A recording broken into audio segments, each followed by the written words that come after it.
everybody, and welcome to Motherwell. This is the Scottish Qualifiers for the Pro Wrestling World Cup of 2017. I'm Matt Stryker, excited to be joined by Sean David. And ladies and gentlemen, those of you that saw the English qualifiers, you now know that both Will Ospreay and Zack Sabre Jr. have advanced to the finals that'll occur later on this summer.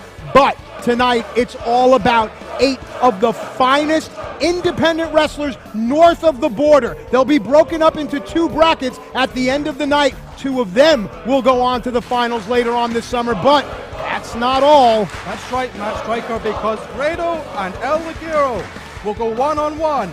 Also, Travis Banks takes on Martin Kirby, and for the very first time ever, Matt, we're looking at Matt Riddle versus Will Ospreay versus Marty Scurll.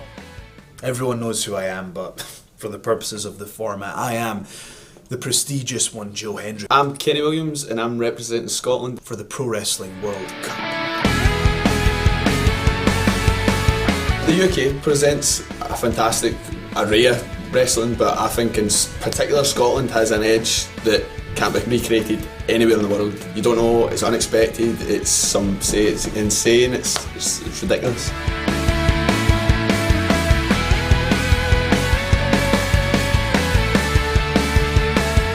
It's all random where we're born, right? I mean, I am Scottish, but at the end of the day, the vision that I have, that the Prestige has, is so much greater than just one nation. This is about changing the world. The Prestige is about changing the world. The prestigious one is about changing the world. The end mission is the same. I'm going to change the world of professional wrestling, and this is the tournament I'm going to make my mark in.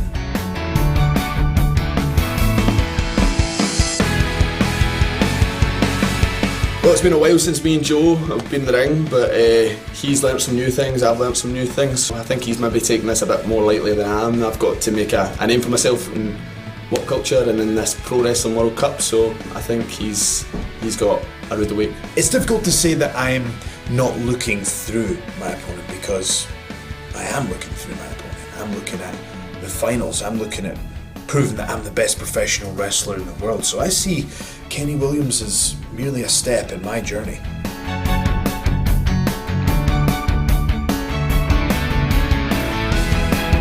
Why am I going to win the Pro Wrestling World Cup?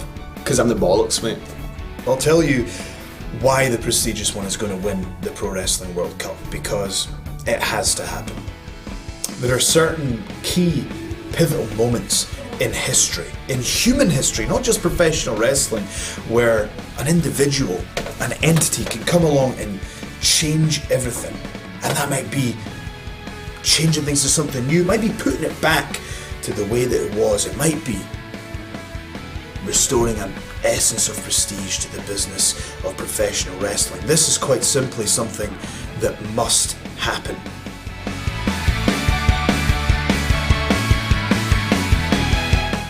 Gentlemen, it's all about the Pro Wrestling World Cup of 2017. We're going to kick things off with a first round matchup. Let's look at the tail of the tape. Anything jump out at you here, Sean? A weight difference of nearly 50 pounds. Absolutely. You can see the styles will clash here. It'll be Joe Hendry versus Kenny Williams. Enough of us. Let's get to the graps.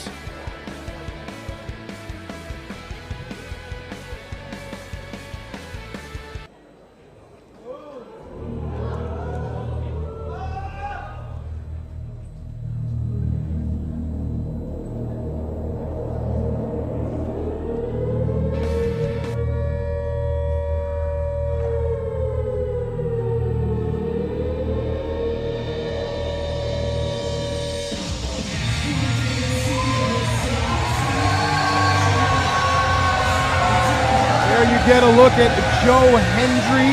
For quite some time, he was considered a local hero, and you can still hear a lot of the fans cheering for him, but many fans are beginning to refer to Joe as a local something else. I won't say it. Well, you know what? Don't be surprised if you do hear a polarized reaction here in Motherwell. Of course, because Joe Hendry, this is his home. Scotland is, of course, a major wrestling hotbed that WhatCulture Pro Wrestling is new to. You're not going to be, you're going to be thrown off guard by the fact that some people in this building are going to be behind Joe Hendry no matter what he does. Yeah, well, I'm not a fan I do believe that you have to earn everything you get in this sport, and a guy like Joe Hendry, his attitude has changed, and to me, he's taken shortcuts, but that's neither here nor there. Well, if you study your Scottish wrestling history, you well know that perhaps those shortcuts that he learned to take, he probably learned them from his former manager, James R. Kennedy.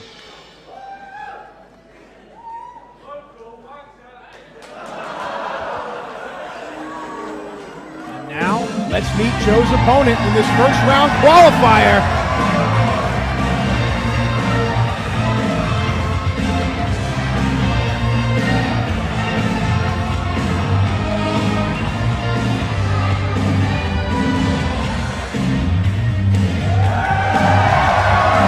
Overboard and all, here's Kenny Williams. Now, what can you tell the first-time viewer about Kenny Williams? Kenny Williams is one of the most exciting wrestlers that this country has produced in many a year. This man is actually not far from here. He actually lives in Airdrie, which maybe 10 minutes away. He learned to train in wrestling in Airdrie. And he's very used to a Motherwell crowd that are definitely going to be behind him. this is going to be a clash of styles. We alluded to it earlier with the tail of the tape. The high-flying Kenny Williams against the brawler, the ground and pound, the great amateur background of Joe Hendry. And it's one thing you can't take away from Joe. He's a very good in-ring competitor, and that's something that Kenny's going to have to deal with. Let's go up to the ring announcer for our official introductions. If Kenny can get his jacket off.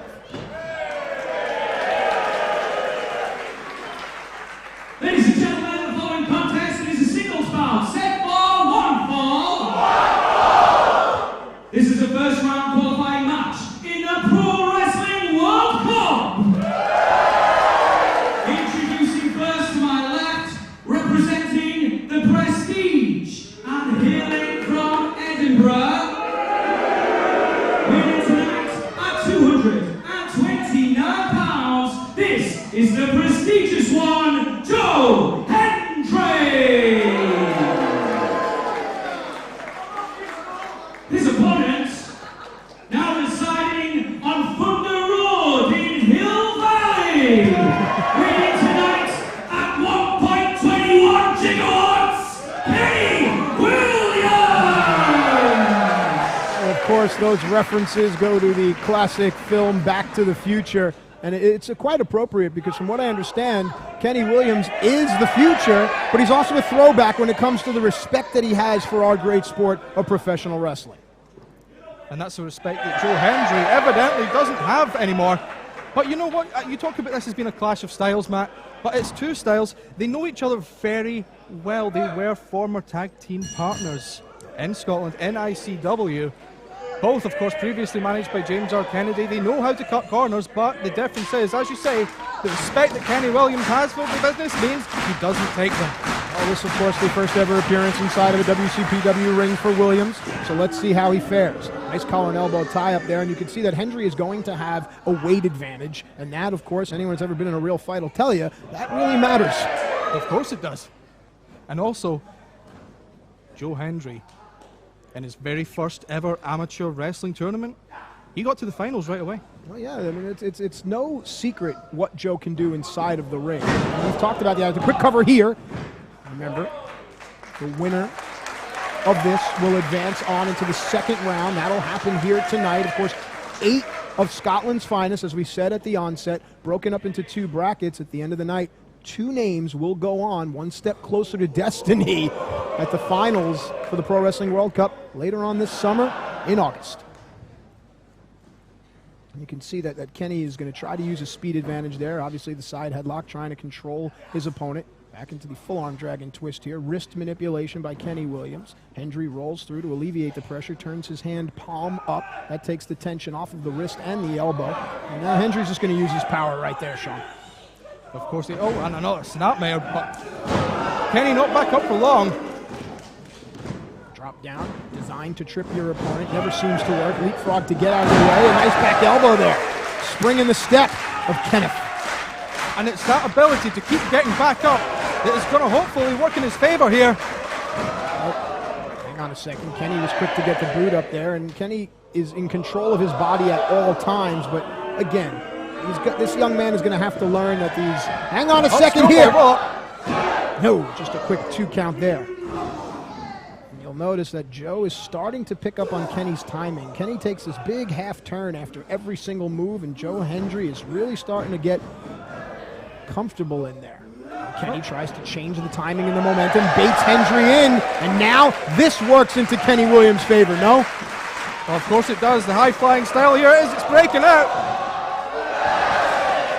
Into the barrier goes Hendry.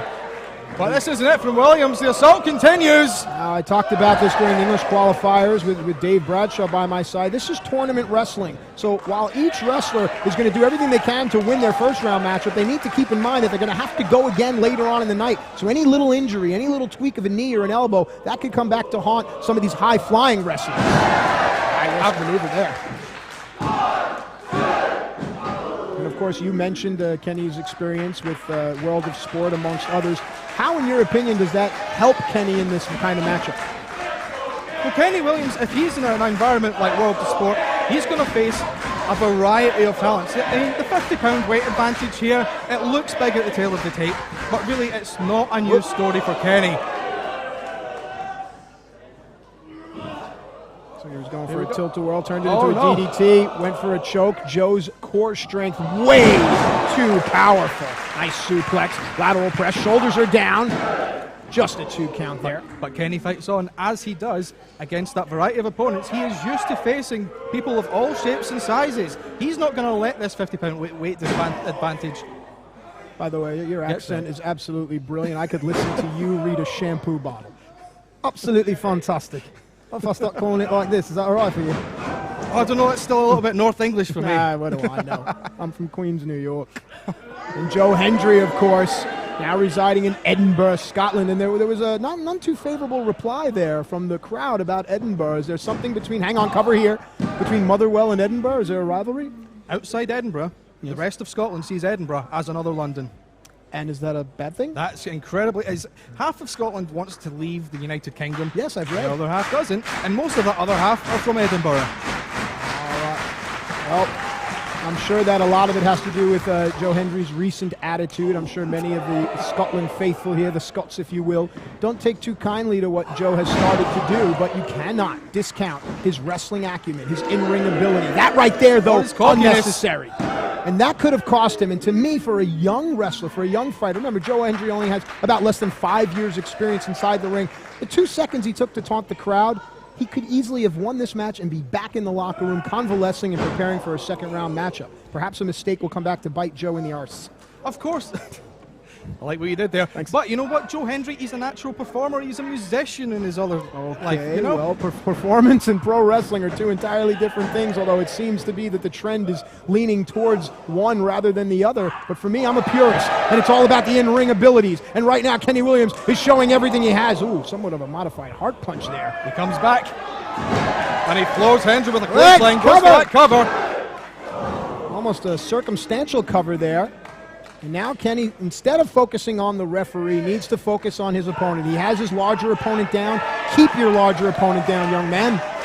Absolutely. He just took a moment to get his breath back. But before Hendry gets back up, here comes the boots. And those boots are placed kind of just high above on the hamstring area. That could slow down the big man, but a DDT will definitely put a halt to Kenny Williams. Forearm, cover. Oh, 2 3/4. And I'm noticing something here, Sean. Each and every lateral press, each and every cover is taking longer and longer for these guys to kick out. The lactic acid starts to build, and it really can affect an athlete. Of course, and let's see how this could affect Kenny. Just break of the hands off of the gut wrench pickup there. Kenny ran in, went for the enziguri. Joe had it scattered. Now the ankle lock. And this is what Joe Hendry has almost ripped out from his playbook from his match with Kurt Angle. Oh, Kenny close to the ropes, too close for Hendry's liking. And a submission here would be awesome, but no. Great counter there. Shoulders down. He it? Got him! It's over, Kenny Williams. Kenny Williams pulls it out with a wrestling move. How dare he? That will be a lesson for Joe Hendry in the future with any certainty. Absolutely. It goes to show you your mind needs to be in the ring and on your opponent. And let me tell you something. Joe Hendry had Kenny in the ankle lock, Kenny was able to shift his weight and use Joe's weight advantage against Joe. Shoulders were down, 1, 2, 3. Kenny Williams moves on.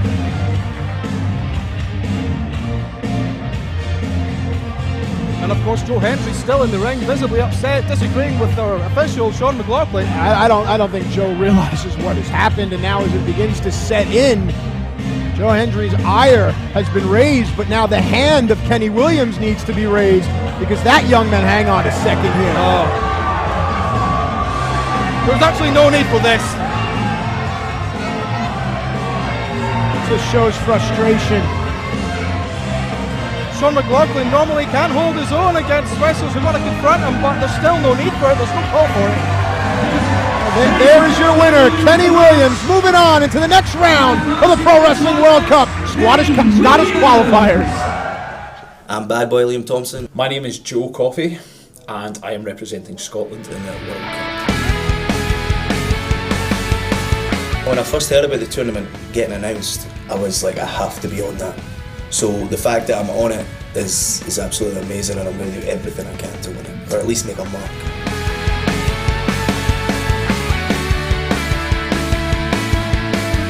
Well, I don't feel, even though I'm an ambassador for Scotland, I feel as if I'm the wrestler for Scotland. I don't care if, Drew's the WCPW champion. I'm the only wrestler that should be representing Scotland. That's how I feel in the matter.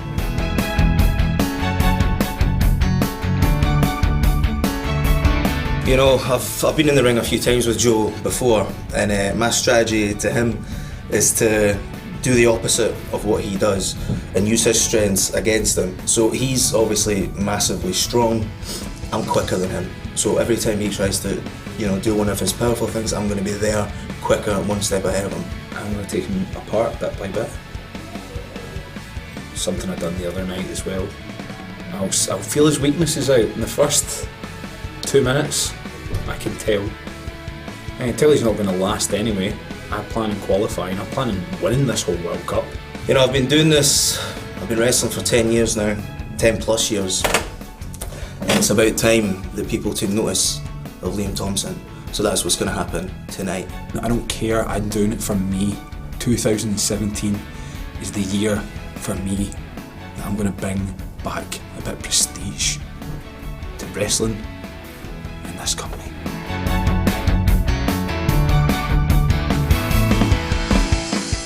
All right, let's take a look at the tail of the tape for our next matchup here, and this one is certainly going to be a doozy. Liam Thomson versus Joe Coffey.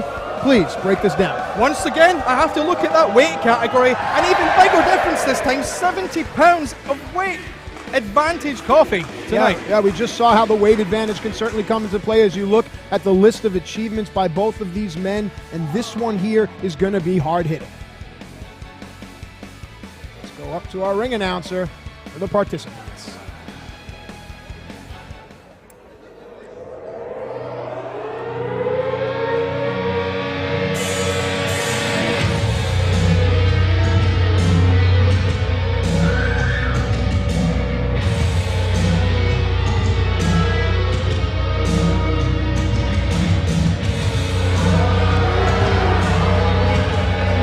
Another member of the Prestige. And it's going to be interesting to me that if Joe Coffey advances later on tonight, we'll see another member of the Prestige in BT Gunn. What if the Prestige have to face each other in the second round? I mean, what happens there? The World Cup is so prestigious. You'll excuse me as Joe Coffey just kind of invaded some personal space. No pun intended. Where does the loyalty lie? Does it lie in having your name etched into the Pro Wrestling World Cup, or does it lie in the allegiance of the Prestige? I'm not personally buying this allegiance because it's made up of 4 individuals who are better known for looking after themselves. Well, perhaps the sum is greater than the parts. Isn't that something people say sometimes? Something like that? That's true, there may be strength in numbers for their regular agenda in WCPW, but when there's one prize, and it's only for one individual, you're going to go for it.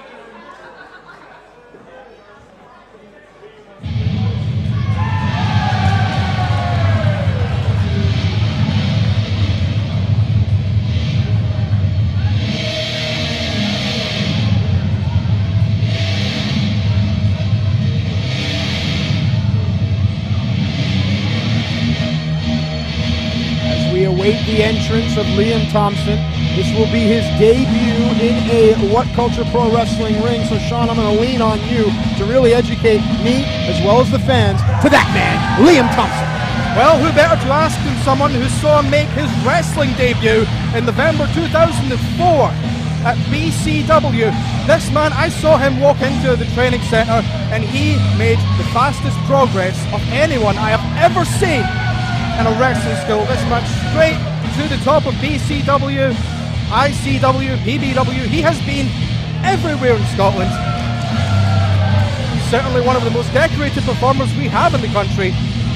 Now, as this match gets going, you can educate us to the wrestling style. What Liam Thompson's going to bring to this match. Joe Coffey is going to bring a powerful, powerful moveset. Liam's going to have to counter that, but let's wait till the ring announcements. Or not. Senior official Steve Linsky assigned this contest for good reason. This could get out of hand.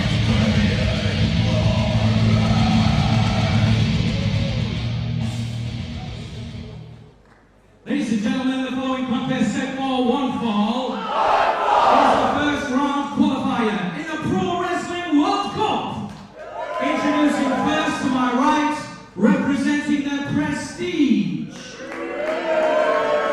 And hailing from the North Curve of Glasgow, winning tonight at 251 pounds. Ladies and gentlemen, this is Joe Coffey. There's a lot of power. And there's a lot of attitude in that fighter right His there. opponent hails from Edinburgh and weighs in tonight at 180 pounds. Ladies and gentlemen, Bad Boy Liam Thomson! Well, as promised, Matt Striker, Liam Thomson. As I said, I saw him walk into that wrestling school and right away there was shades of Dynamite Kid. Wow, high praise there. The hooker from Wigan himself, the great Dynamite Kid. And he has, of course, adopted the diving headbutt as a trademark. Could we see that signature move here tonight? Here we go now. You'll notice in many pro wrestling matches, the wrestlers circle each other. It's for two reasons. One, it's for timing, and two, it's to understand the ring. You know, rings are different sizes. Some of them are 16 foot, some of them are 18 foot. This one here, I believe, is a 21-foot ring, and if you've never been inside one, there's a lot of ground to cover there. Well, I can tell you with all certainty there's never been a 21-foot ring in this building. There have been wrestling shows here in the past, but we have honestly had to push the barriers all the way back. There you go. To make room. Nice arm trap there by Joe Coffey. Nice roll through to alleviate the pressure there. Liam Thomson now has wrist control on his larger opponent. Talking about Joe Coffey. And this, of course, is the feeling out process that you've been discussing. Absolutely. Nice spin through, control of the head into an arm drag. And it looked like Coffey was going for a front chancery. And I'll tell you from experience, you don't want to be caught in a front face lock with a guy that size, Joe Coffey. So Liam's smart to escape. Not when he has 71 pounds on you, Matt. Smart there. You notice how Coffey tried to manipulate the elbow and the shoulder. We talk about this quite a bit. Little Jim breaks right there. Joint manipulation is very, very important. And with the popularity of jiu-jitsu, MMA, things like that, fans can further understand how manipulating a joint or an elbow or a shoulder can really, really be beneficial. Of course. And Matt, you know, Liam Thomson, he also throws a lot of suplexes. He's not going to have a chance if none of his arms are working. Well done. Look at you. There's a modified sugar hold, Japanese stranglehold there. The pressure done with the head. And Liam shows some strength, but Joe's just too strong. Now, is this a wise strategy in your point? If I was Liam Thomson, I'm not going to want those strikes to the back, but at the same time, perhaps this is... How much punishment could he withstand from Joe Coffey? Does he let Joe Coffey tire himself out for a bit? I know he's got the advantage. Look at that. You know, we talked about the 70-plus weight advantage, or 70-plus pound weight advantage. I talk for a living. Did you know that? And sometimes those bigger, heavier guys, they get what we call blown up. They get out of breath a lot quicker. So maybe you have a point there. Irish whip sailing. Looks like he's going for a hip toss. Blocked there by Liam. Liam's not going to be able to get the big man over. Instead, doubles him up, spins out, tries to offset the timing of Joe. What's Liam have here? Looks Like he went for a fireman's carry. These two redirect. Knee to the gut, puts Coffey down. And look at Coffey, smart. Gets out of the ring because you can't be pinned out there. Self-preservation from Joe Coffey. But Liam Thomson. Oh! You know, it's almost as if Coffey knew that was coming. He went to grab Liam's foot, realized he couldn't, but he had the wherewithal to catch Liam with what seemed to be a forearm into the gut. And now out here on the ring floor, oh God, that thud. That only behooves Joe Coffey. Look at this, Liam Thomson trying to get back into the ring, of course. But Joe Coffey taking a water break. And showing no respect to senior officials. Cocky. If we can get a shot of Liam Thomson's mouth, he's busted wide open. Liam is wearing the wounds of war here. And we talked about it in the first match, about tournament-style wrestling. These two, one is already bleeding, and the other has already taken the match to the floor. Oof. Again, this may actually be where the self-preservation mindset of Joe Coffey is going to work to his advantage tonight. If he advances in this round, he's going to be hopefully a little bit more sufficiently rested than Liam Thomson, who's going to have to give it his all in this match. All right, that, folks, for the uninitiated, that is a Travel Lodge room key. The Prestige have been barking quite a bit to WhatCulture management that they get put up in these 2-star hotels, whereas other people are put up on 4-star hotels. And to me, this is a distraction. Putting the room key card in your mouth, how's that going to help you advance in the World Cup? It doesn't. You know what? I have to ask you, what room are you in? Hey, now, that's for the young lady in the front row, not for you. But, oh, listen, this is not the time nor the place to be airing these grievances with management. You really want to upset management? You really want to put it in their craw? Win the match. Win the World Cup. Of course, but again, this might be part of the rationale of the Prestige. Of course, they're going to air their grievances. Maybe that's why they've got together. Maybe this is a union. Union? Oh, God, maybe the business is unionizing, Matt. Well, we know what happens with the European Union. It's falling apart as we watch. Nice double leg there, takedown. Keeps control of the leg, Joe Coffey. Going to turn it over and use that single leg crab, and that weight advantage comes into play. The derriere placed flat and firmly on the lower lumbar. A lot of pressure here on Liam Thomson. Absolutely, and of course, this is also going to prevent Liam Thomson. If his legs are worn out, he's going to struggle. I mean, look at that blood as well. Yep. And, but as I was saying, Liam could struggle to reach top rope to hit his signature diving headbutt. Well, this is true, and listen, as far as the blood in the mouth goes, every time Liam inhales to get air, his mouth is wide open, he's obviously tired, some of that blood's going to go down your throat into your belly, and I'll tell you from experience, that is no fun, and you can see Liam clawing at his mouth there. Hang on, cover here, and that may become a subset, a underlying tail in this match. Rear chin lock now by the heavier, more dominant at this moment, Joe Coffey. He may be dominant, but Liam Thomson has one hell of a temperament. And if he's tasting his own blood, that's only going to get him going. Look at Joe. See the space there? That's what Liam needs. He needs to create space between the massive forearms of Joe Coffey and Liam's neck. And now Liam throwing forearms. I don't know if you want to do that with Joe. Nice. Way to cut him off there. Liam Thomson. Going for that discus clothesline was Coffey. But there's one of the suplexes I was telling you about. Yep, and it's a great point, but understand how long it is already into the match that Liam has finally hit one of his main moves. If Liam Thomson can get ahead of steam, I think now is the time. He had no time for the cover, though. He was still struggling to get back up himself. Here we go, and Joe gets up to a vertical base first, and that tells me a lot. Southpaw Joe Coffey. You see both men getting a little more punch drunk as this match is going on. That was a tooth. I'm convinced. Hang on now. That's what Liam was going for last time. And this time he connects. Introducing himself to the front row. All right. Don't worry about the people. Worry about your opponent. Smart. What does Liam have in mind here? He's headed for the top. He's not going to get a high headbutt. Could be going for a crossbody. Oh, no! He went for a missile drop kick, and Joe Coffey caught him and opens up the midsection. And now, remember, we saw the single leg crab earlier. Wow! Look at the strength of Joe Coffey. Oh, wait a second! Flip through! No! Another discus attempt. For the body scissors there, a little lucha libre, but Joe Coffey just way too strong. swing giant, the inversion of the giant swing. We saw this match end before this another one. No. Shades of the previous match, as you did say, Matt. That headbutt goes right to the same place that those left uppercuts were going. It's right to the short rib. This all is designed to make it harder for Liam to breathe. That won't help either, being winded by being hit right in the back. Oh, the powerful legs of Joe Coffey. I like that Joe uses all of his assets. Wait a minute here. Another. Using his cunning with another roll through, but well, those victory rolls seem to be the theme early on here in the Scottish qualifiers. Thank you so much for joining us here, Pro Wrestling World Cup of 2017. I'm glad you dressed up for the event, pal. Thank you very much. I'm glad to be here as well. Hashtag Pro Wrestling World Cup, that is Matt Striker, but you know what? I can only assume Billy Kirkwood said no.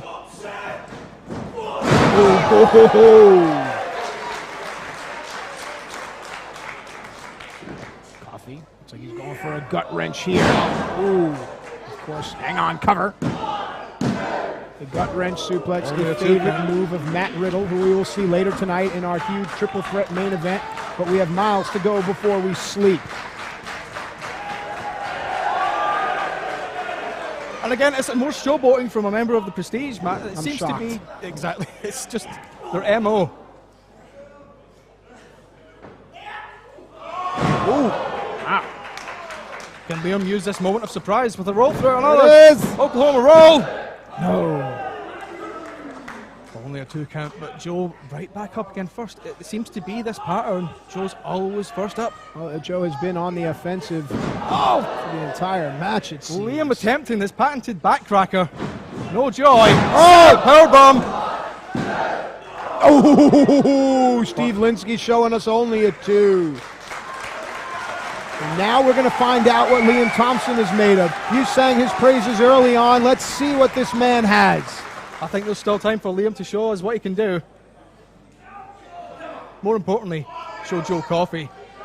The backcracker attempts.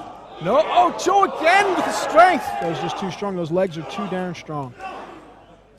Ooh, so are those elbows.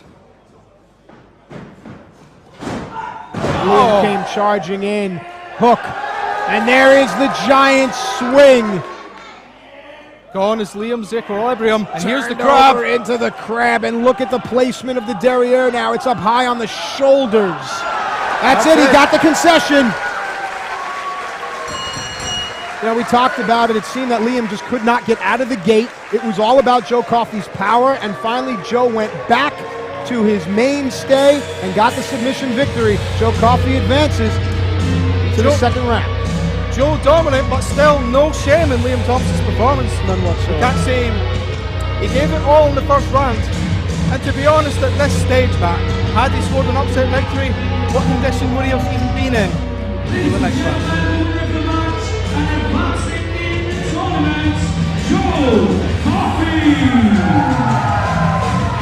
Joe Coffey victorious. Moving on into the next round, he joins Kenny Williams.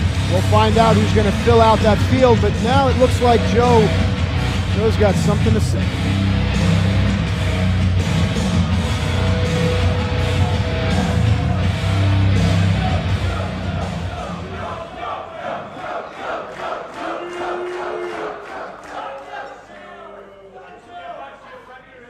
You see, there's a saying going about, you know, CWCW, this World Cup.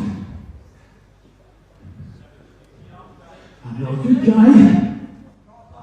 I'm not a bad guy. I'm not even the guy. I'm the only guy in Scotland. Prestige represent.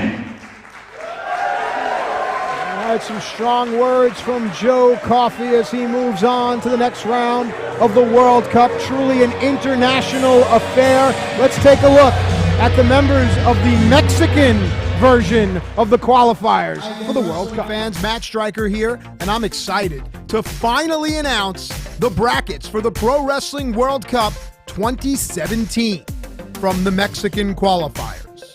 Penta El 0M versus Phoenix. El Ligero versus Drago.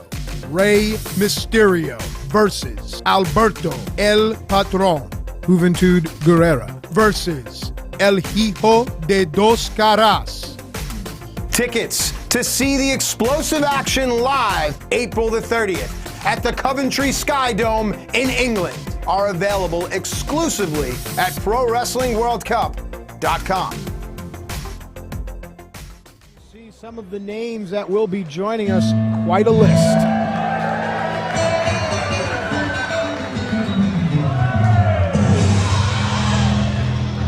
One of whom, of course, Matt Striker, is this man, El Ligero. Ladies and gentlemen, the following contest is set for one fall. It is the non-tournament match. Introducing first, from Los Angeles, Mexico. And weighing tonight at 185 pounds, the Mexican sensation, El Ligero. All right, a slight departure from the World Cup here as we go to a WhatCulture Pro Wrestling faithful and a favorite talking about El Ligero. Are you a fan? I've been a fan of El Ligero for a long time. I've been in the ring with that man before. Don't remember much about it because he hit me pretty hard. Look at you putting yourself over. That's my job. El Ligero brings a high-flying, very fun atmosphere to the ring, and his opponent tonight is a rather unique character, but I'll wait for him to be introduced on his own right now. Let's feast our eyes on El Ligero.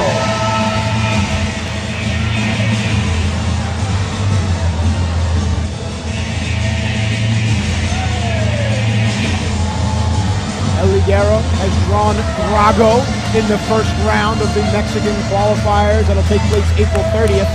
But like I said, miles to go before we sleep. Tonight, Ligero has like I said, an interesting assignment ahead of him.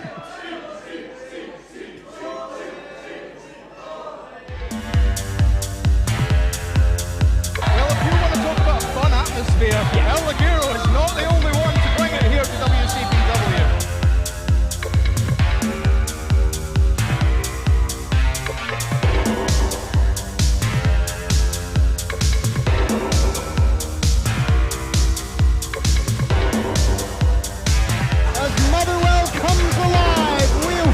Entrance of the one and only Grado is here! I swear there's more people standing now than to do the national anthem.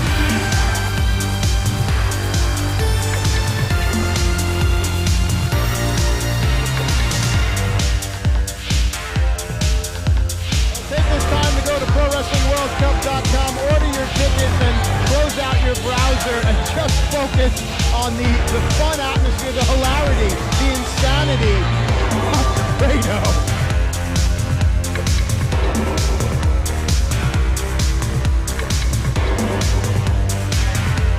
And of course, I can't help but notice El Ligero, he's going to be preparing for a match against Grado in the Mexican qualifier. Against Grado.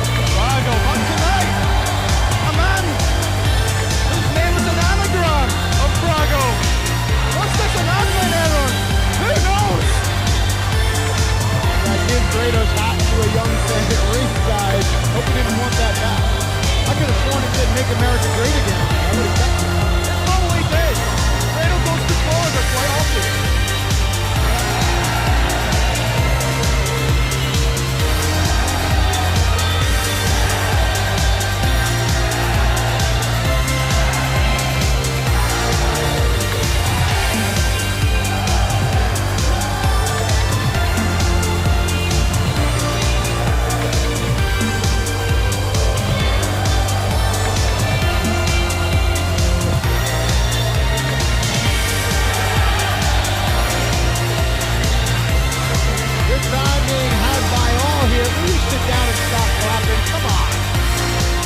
I just wanted to sit back, take this in, because of course, Grado, everywhere he goes in Scotland, he is actually a household name now. He is the Hulk Hogan of Scotland. Really now? I'll be on the lookout for his videos. I didn't know if we were allowed to make any references to it.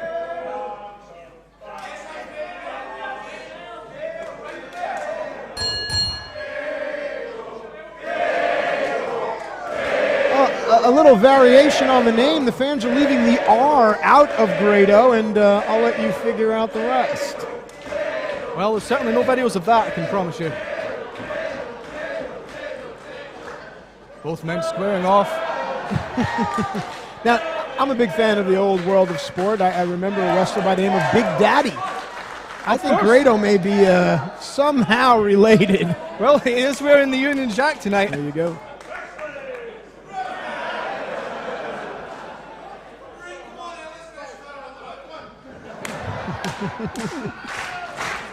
All right, Mr. David, I'm going to let you drive on this one. Thank you very much. But you know what? I have to tell you tonight, don't make any mistakes. It looks like Grado's just messing around, but he does have the utmost respect for all his opponents. But he's not just wrestling for himself. He's not just like someone from the Prestige who's going to look after himself or look for strength in numbers. Grado is going to wrestle for himself and for everyone else in the building. But El Ligero doesn't quite know what to make for it. Of course, he's gearing up for a big tournament himself. Probably looking for some actual competition.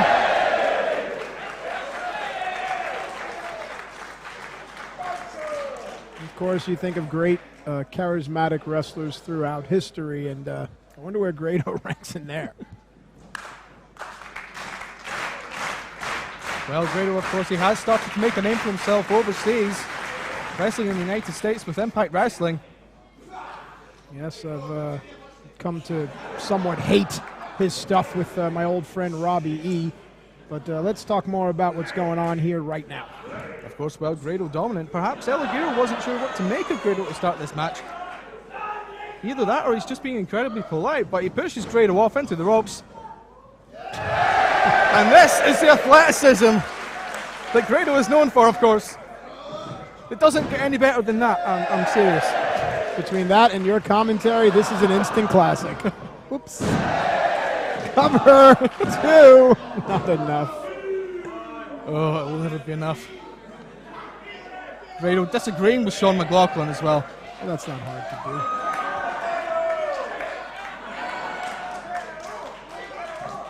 But of course, he's going to enjoy the time that he's got out here. He is a natural performer. You know what? This building is actually normally used for hosting pantomime acts. Grado, no disrespect to him, he is a legitimate pantomime act. Can you pantomime your commentary?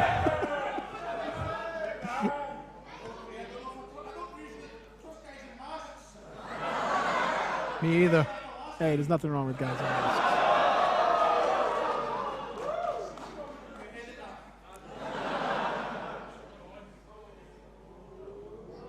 Okay, here we go. I love the Grado crowds. looking for support here. The crowds in Scotland and Britain, Ireland, entire United Kingdom, just great, great fans. Headlock by El Ligero. Not for long. Down goes Grado. Wow, the ropes gave Ligero quite the momentum there.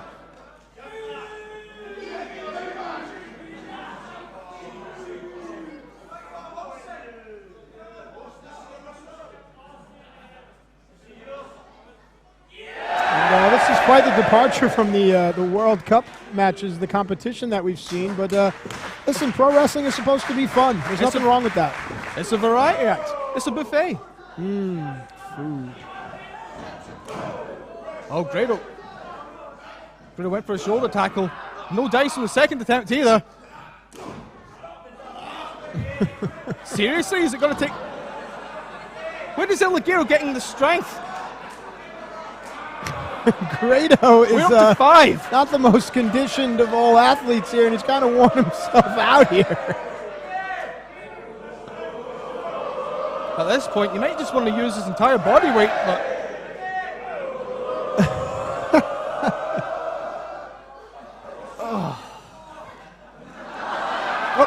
You want to translate that?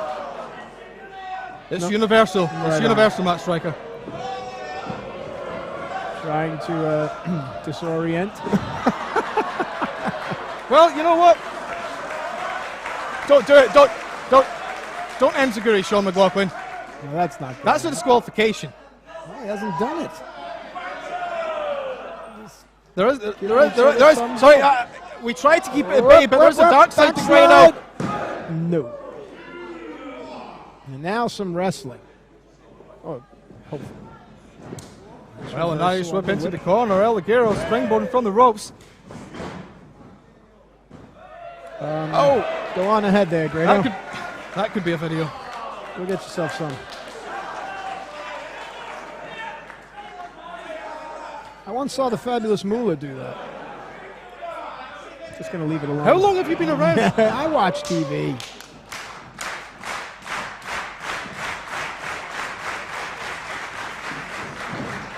Into the corner once again. Oh! Grado with his peak athleticism again. Oh, no! Oh. Not tonight. Try it again. Try it again. Well, you know what? This match has been incredibly sportsmanlike. Sure. It would only be fair to let Riddle have another attempt, or 5. We referenced the Dynamite Kid earlier on. Of course, the great Tiger Mask would pull off moves like this, but Grado is no Tiger Mask. Oops. Well, Shawnee got it in the eye, didn't he? I foresaw that coming. Sean didn't. But Ligero may have to use the element of surprise here. Schoolboy roll up. But only a 2 count. Grado not going to fall for that. Drop toe hold. Back in the day, this is what they'd call the popcorn match. Because after intermission, all the fans would have their popcorn and they would sit and watch an entertaining matchup. And now the chance of 619. That, of course, the move for Rey Mysterio, who we will see. And now he just... He's calling it the 0141, the Glasgow area. All right, then there you go. Although technically this is Motherwell, this is 01698. All right, then. But we're going to transfer it. 0141 coming in. Oh, no. What the heck is going on here? You know, the last time I saw Ligero, he had a Ring of Honor title match against Christopher Daniels, and now... What a departure. What an incredible departure it is. Such is wrestling.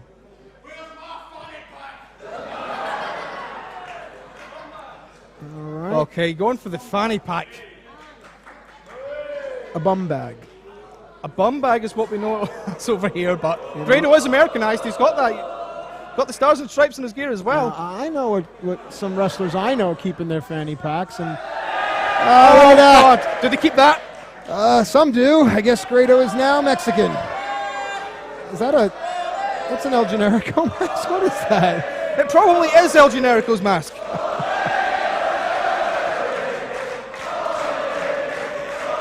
It may give him the power to hit the 619, or just an American arm drag instead. One more. Oh, look at that. The Alita, the around the world. He's picking up the pace here. Look at that. Lucha Grado. TM. Oh, God, it continues. He's... Go on, that's all you. Grado Mania running wild here in Motherwell. As he hits the top rope. He can't face it. And you know what? I don't even think he can see in that mask. Listen to the fans. Second rope. Settle for this. The second's fine. Just go for it. You know what? Oh, God. I feel like Bruce Forsyth. High roll lower, Grado. What's it going to be? Oh, my God. Boy, oh boy, the hang time on Grado is unbelievable. Just, quite unimpressive. And now. Oh, he's going to unmask him. That's Grado! The biggest disrespect you can do in Lucha Libre is to take someone's mask. I went into my Gorilla Monsoon right there. See, the crowd knows it.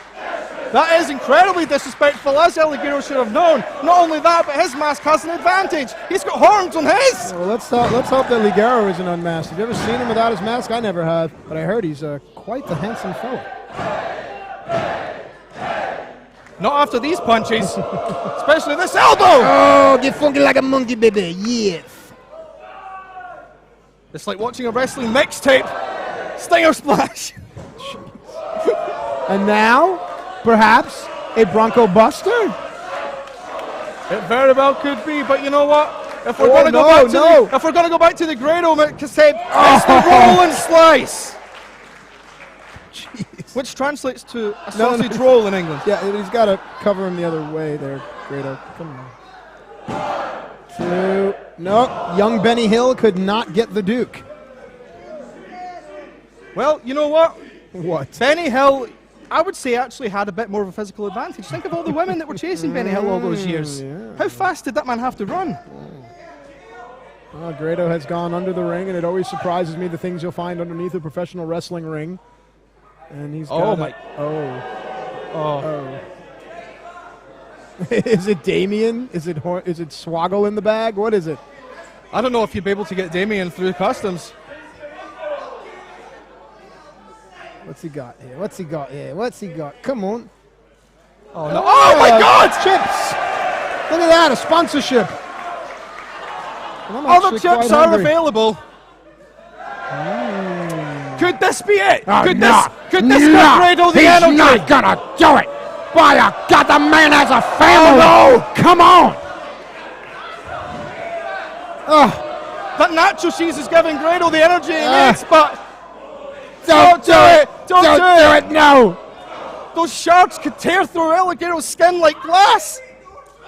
No! Nacho cheese!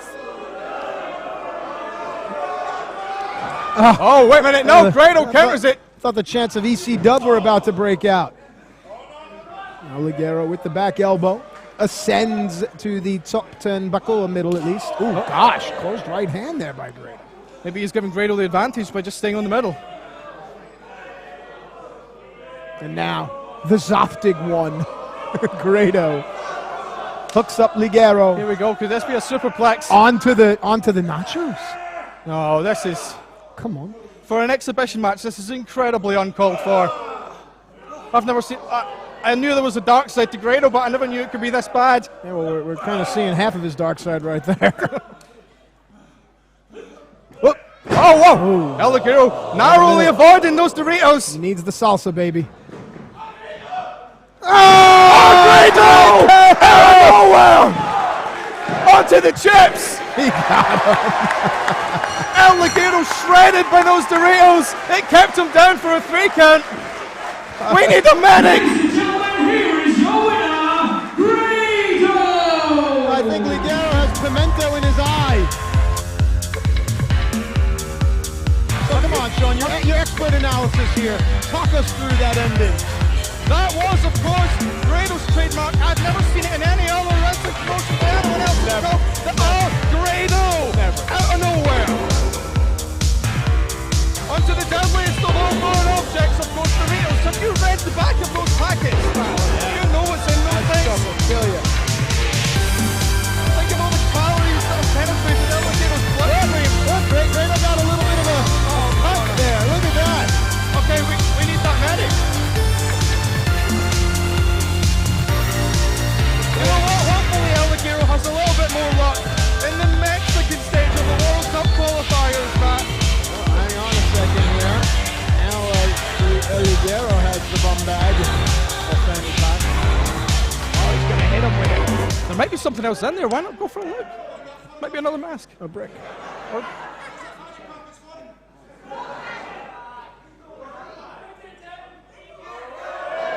The sportsmanship of El Ligero. Oh, God. Oh, that's funny. A good time had by all here. Ladies and gentlemen, we're going to switch gears and head back to the World Cup. Let's take a look at the tail of the tape for our next contest. My name is Lewis Girvan. I am BT Gunn, I represent Scotland In the Pro Wrestling World Cup. It's a real honour to be part of the Pro Wrestling World Cup, especially representing Scotland. You know, I think in the last few years, not just the UK but Scotland specifically has really blown up in terms of like wrestling popularity. I think the recent resurgence, Scotland's got a big part to play in that, and that's a credit to a lot of the fantastic talent we have here. And to be one at 8 is like pretty special. To be honest, I don't really care about the country, I just want to take part, I want to win it. My strategy to dealing with BT Gunn is the same as my strategy with any match. You know, I feel I've got a unique set of talents in that I'm a real king of the catch style of wrestling. Lots of emphasis on, you know, striking and submissions and lots of technical wrestling. I feel that makes me a very well-rounded and versatile kind of wrestler. that anyone, even someone as good as BT Gunn's going to struggle to keep up with. Kicking his bloody head in. That's what I'm going to do. And what I have to do is everything I have to do to get through the next round. I'm going to win the Pro Wrestling World Cup because I'm everything I say I am. I am the best young wrestler in the world. I was going to answer that question, but do I really have to? Nah, I don't feel like I have to, so that'll do it.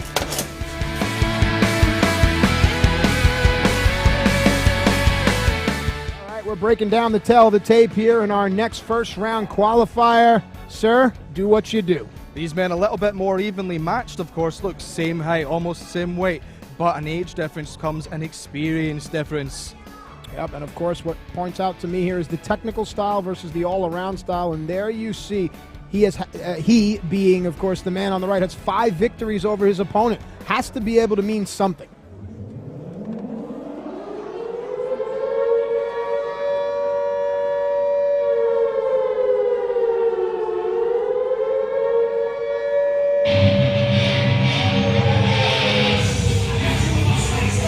Now another member of Prestige, and this, for my money, is the most unstable, most unpredictable, and perhaps the most dangerous member of Prestige, talking about BT Gunn. Of course, this is a man who used to run around with a pair of scissors, stabbing anyone in his path in ICW. A really unhinged individual, former member of the New Age clique with Chris Renfrew.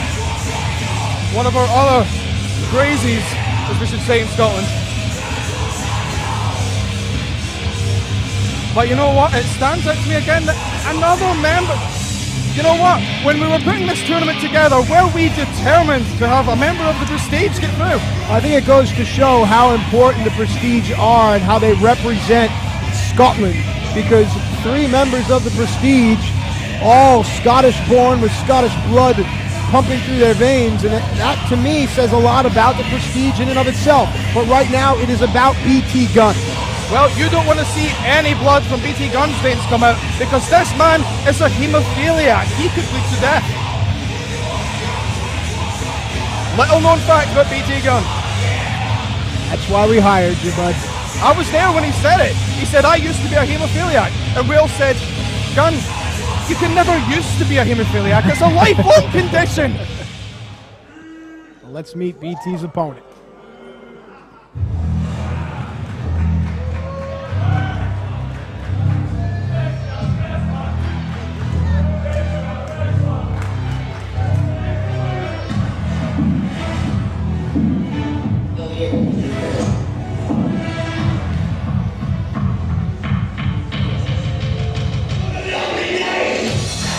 There you see Louis Girvan, the best young wrestler in the world, absolutely, as they say. But you know what? You can't be young forever. You have to impress any age. You're going to have to start winning tournaments like the Pro Wrestling World Cup now.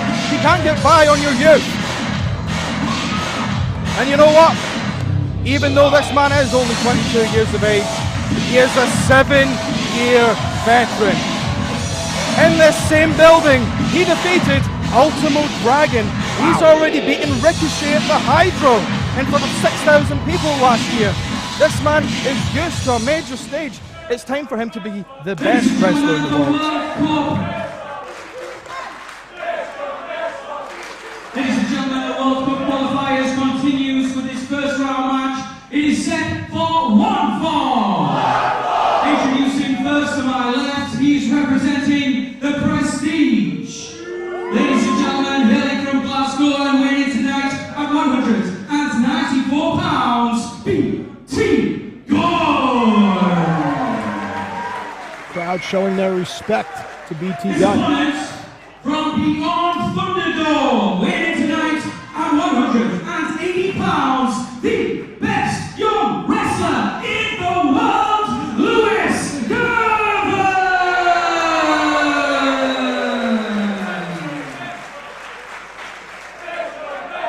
Very used to performing in front of this multiple crowd.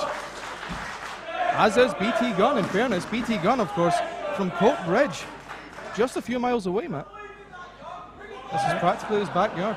Senior official Steve Linsky assigned this contest. He calls for the bell, and the impetuous Louis Girvan youth against insanity, if you will. His first time in a WCPW ring. I was talking about Louis Girvan, and we have a lot of first-timers in a WCPW ring, and I think that really is something that these guys get over quite quickly. But as we saw in the tail of the tape, of course, not the first time that both of these men have been up against each other. Louis, 5-0. That's right.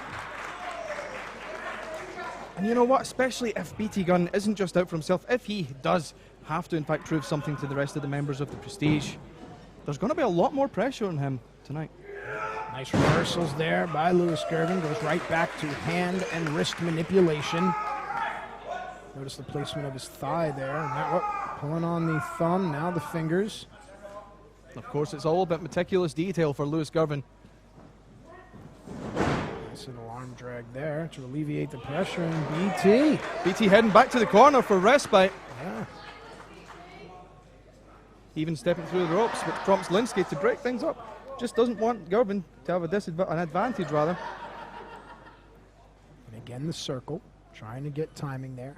BT trying to feed the left hand. Instead, they go for the collar and elbow tie-up. This is designed to gain an advantage. Nice head and arm throw there by Louis Girvan.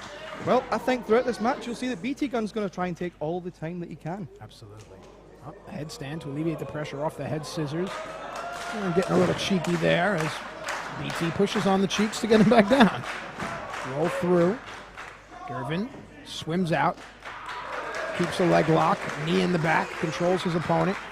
Reassembles the appendages now. Looks like he's going for a surfboard. Louis looking pretty satisfied with himself so far. Once again. Down. Oh. Of course, this is now, remember, first round qualifier in the Pro Wrestling World Cup. And join the conversation. Hashtag Pro Wrestling World Cup. And of course, do you think that both of these men have learned something from the first two qualifying matches already, and that they're not going to exert as much energy in this match? Well, I have to disagree, because you have to get out of the first round, so sometimes you have to leave it all on the table. Worry about the second round when and if you get there. Drop down now, Girvan up and over.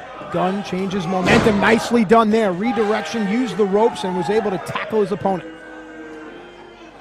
A little too much showboating from BT Gunn here. Agreed. Down leapfrog sequence, we see it quite a bit. BT has seen it quite a bit as well, as has Girvan. Oh! Impressive showing from Girvan so far, but BT Gunn reciprocates. Girvan out for a breather here. I don't know if that's going to work well for him. Here's what BT have in mind. Doesn't matter. Girvan out. One-footed drop kick. And here we go. I think Girvan still has designs for hitting ringside once more. It's funny, Girvan reminds me of a young Drew Galloway. That comparison has been made many a time, of course, in ICW. Yeah, I'm not original at all. Don't worry about it. Out onto the floor now. Have to believe that benefits BT Gunn, but Girvan firmly in control here. But of course, he can't get too complacent. No, you never can. He may be 5-0, but you know what? This is WCW. This is the Pro Wrestling World Cup. Yeah, he just got slapped in the mouth, too. Ooh! Oh! God, that'll break a hand immediately. Silence in the crowd does Girvan. Ooh, God, a chop to the back. I really like how the crowd respects the wrestling. They watch intently, reminiscent of the great Japanese crowds. Or a snooker crowd. Girvan off the top. Went for a double stomp. Nothing there. Went for a hip toss. Caught him with a knee. The clothesline takes Girvan down. Cover. Leg is hooked. Linsky down. Just a 2.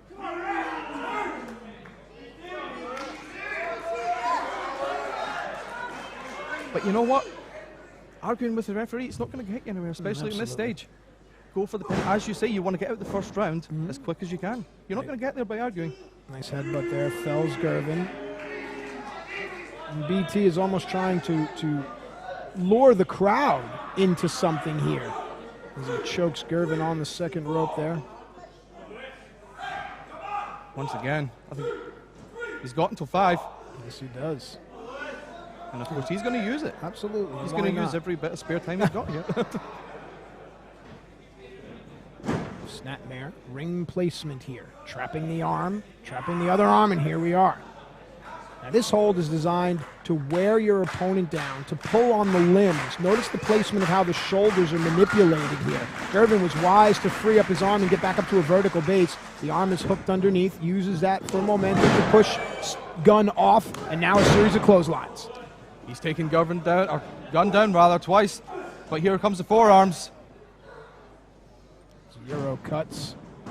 Gunn with a reversal. Back elbow, down goes Gunn. Just, but no cover. On appearance, Girvan has a height advantage, and that could be leverage depending on the moves that he chooses to use, and not just because it runs. A snap prayer leaves Gunn prone. Boot to the chest. And another cover. Lackadaisical cover, I have to say. No leg hook there by the young Lewis Girvan. And of course, it's with that youth, as we see, the impetuous youth. Here comes the complacency, and it's not going to work. It's not going to do him any favors. Hang on a second now. Girvan understands what's at stake and perhaps realizes he has to go for a higher risk maneuver, but Gunn waited and baited, and now BT Gunn.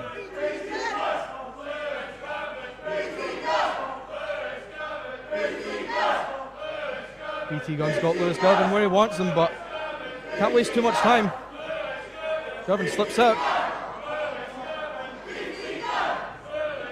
Here we go, electric chair position. Oh, wait a minute. Wow, one-winged angel.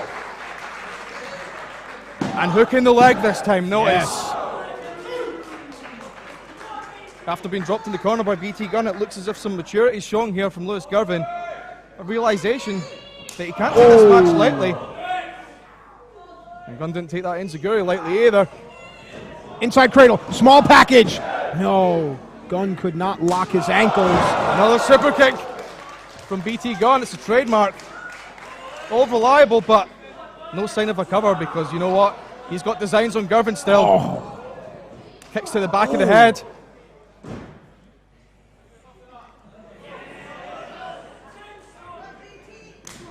And the right hand takes Girvan down, but oh, wait a second here. That's showboating for too long. Oh. A series of Oh, reversals. that was so close. And that chop takes down Girvan. BT Gunn, no doubt. Angered by Girvan's antics here, but oh, nice modification there. He got him. That's it. 5-1. The gunslinger himself. More importantly, in the WCPW ring, it's BT Gunn 1, Lewis Girvan 0. BT Gunn advancing to the next of the qualifying matches. That's all that matters for him and for the prestige.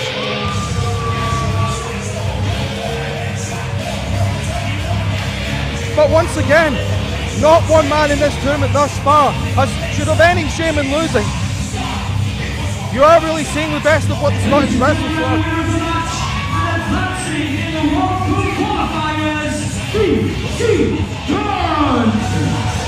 Looking at my notes, I see that 2 Prestige members have moved on into the next round here.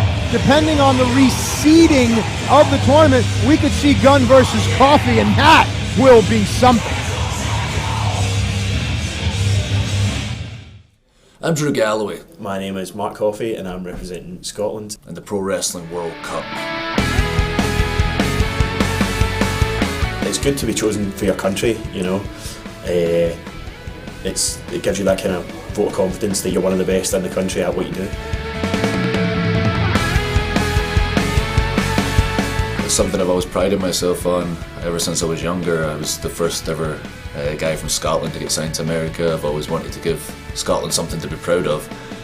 And yeah, I think we're never ever going to win a World Cup, so this is our chance. He's a big, hard-hitting guy. I've known him for a long time. He's an awesome talent.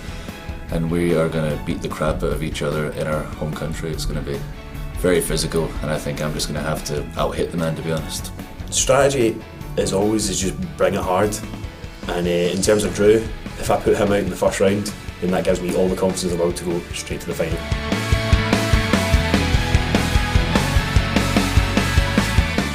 hardest hitter here. The absolute best slugger in the game. Why am I going to win? Because I'm Drew f***ing Galloway. That's why.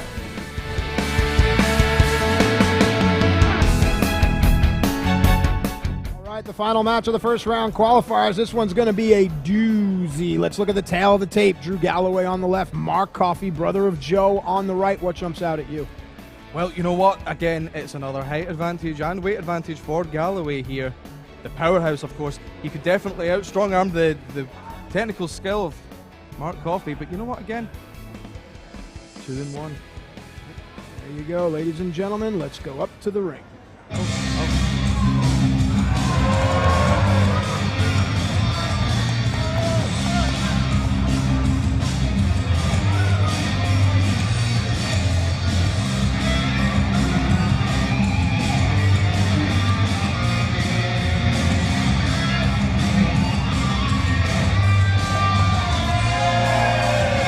And of course, the first point that you made, Matt Striker, Mark Coffey, brother of Joe. But you know what, if you ask Mark, that means nothing.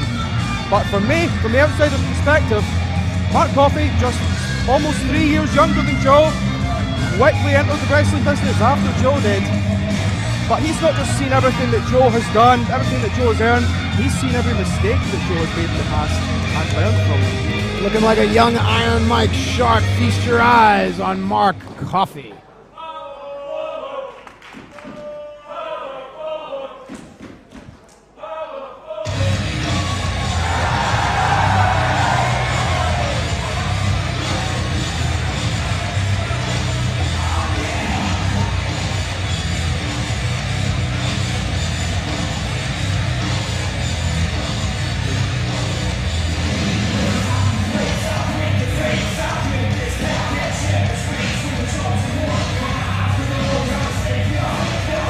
Shawnee, I'll tell you, for my money, this is the best pound-for-pound wrestler to ever come out of Scotland, and you and I can debate this. I've known Drew Galloway for quite some time, and he told me something very interesting in the locker room. As you see, Drew comes out. He is the WhatCulture Pro Wrestling Heavyweight Champion, but he has decided to leave that title in his dressing room as a sign to show how important the World Cup is. This isn't about WhatCulture Pro Wrestling or the Heavyweight Championship. It's about Drew Galloway going on to conquer the world. Of course. And you know what? There is no debate to be had, in my opinion, Matt, because I believe that this is the best man that Scotland has to offer in terms of professional wrestling. And you know what? Leaving that belt in the back to show the importance of this tournament, that is exactly why. You know what? This man takes breakfast. You know, having breakfast is a serious thing for Drew Galloway. Waking up in the morning, just getting his feet on the floor, it's a serious thing. He takes everything with the utmost importance. This tournament, no less. Yes, and of course, with respects to the great Roddy Piper, before people hit me up on Twitter, understand that Roddy was of course Canadian-born. God rest his soul. So no disrespect there when we talk about the greatest pound-for-pound wrestler to ever come out of Scotland.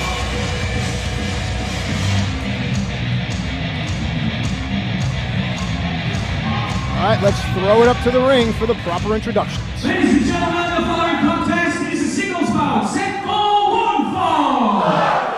This is the first round qualifier in a Pro Wrestling World Cup. Introducing first to my right, hailing from Glasgow, weighing tonight at 240 pounds, Mark Coffey!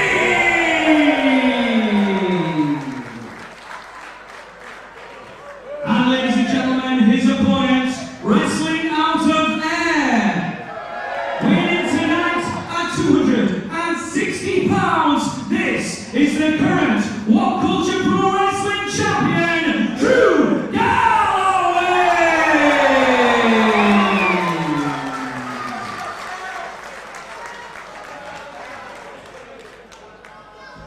Mark Coffey, no stranger to that Japanese tradition of throwing the ticker tape into the ring, because of course he did spend time in 0-1. No, that's wonderful, and I'm going to upset some people here, but I really think it's very interesting when the fans want to feel like they're Japanese fans by throwing streamers in. I get what they're trying to do, but at the same time, It's kind of a little, dare I say, Markish. But anyway, back to the action. It's all right. I have plenty of haters. I no mind to have a few more. No more than Josh Matthews. Hey, don't worry about it. Oh, actually, I learned a lot from Josh Matthews. A tip of the cap to him. All right, back to the action in the ring now. You'll see Drew sizing up his opponent, not even moving. No, not intimidated. Just burning a hole through Mark Coffey with those eyes. Big collar and elbow tie up there. I like how Drew uses the cross collar and elbow tie up. He's got his forearm right underneath his opponent's eyes, right on the bridge of the nose. And of course, with that height advantage as well, you know what? He's easily able to get Mark into the corner. Oh, I like Coffey keeps his hands up in the corner. You see a lot of wrestlers will bring their hands down.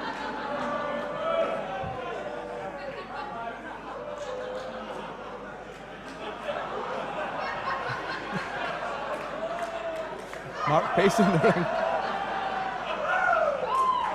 But so far this match has a slightly different tone to the others, of course, because of no sign of the prestige here.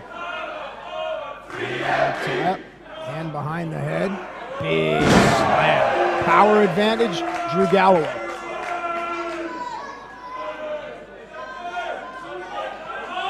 Appropriately described as a powerhouse in the tail of the tape, and now you see why.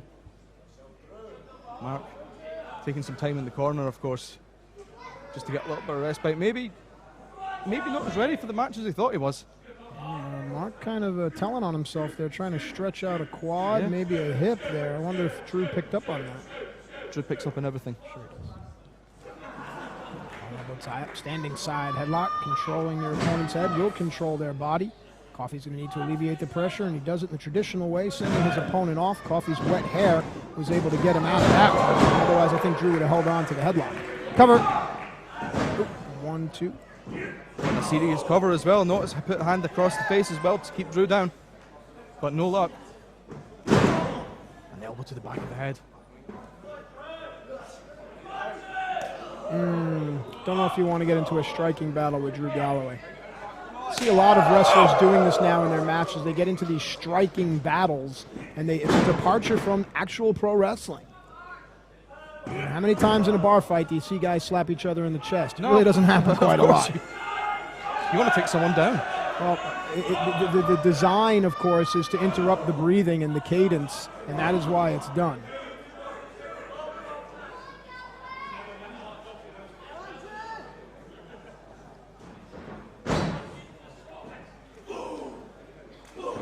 Of course, you're seeing Mark Coffey, first appearance since 2016, where he briefly formed an alliance with his brother Joe Coffey. I'm not sure how Mark feels about Joe's allegiance with the Prestige.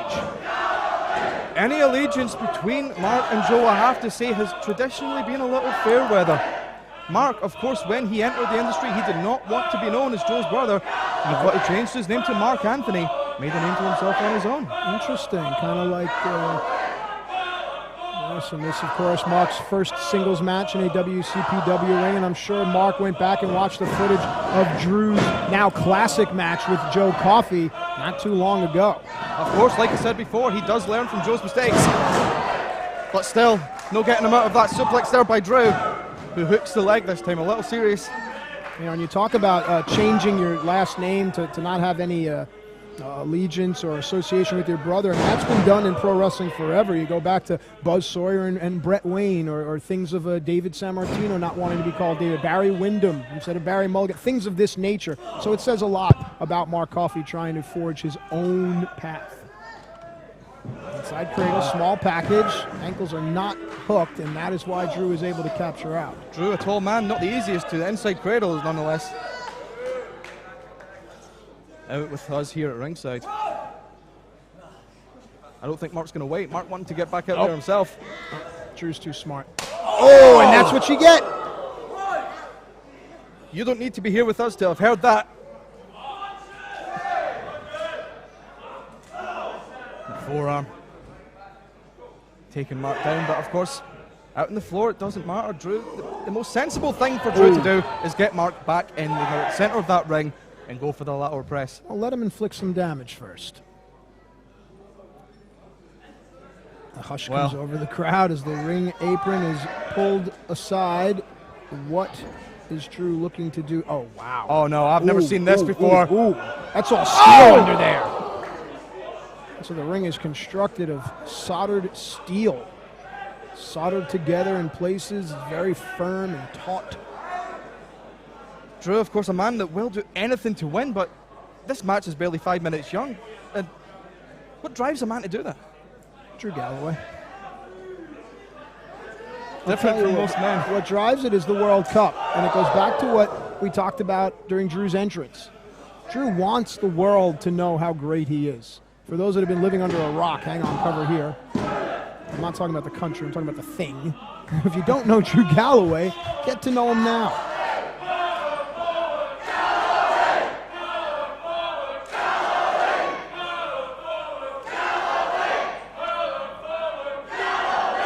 The crowd are firmly behind the WCPW World Heavyweight Champion. But if you can hear them, the chants of power forward, a nickname for Mark Coffey up here in Scotland. Oh! A man with a rugby background, played for the Glasgow Warriors. Currently pinned by Drew Galloway. Not yet. Kicking out at 2. You can see a shot of Coffey is checking to see if he's bleeding. Also, looks as if he was grasping for ropes as well. He just want to try and find a sense of place in the ring. Maybe disoriented here, and I think Drew is sensing it. Look at the stalk, the methodical pace of the tall man, Drew Galloway. Oh. He's got Coffey on the ropes again, and another chop.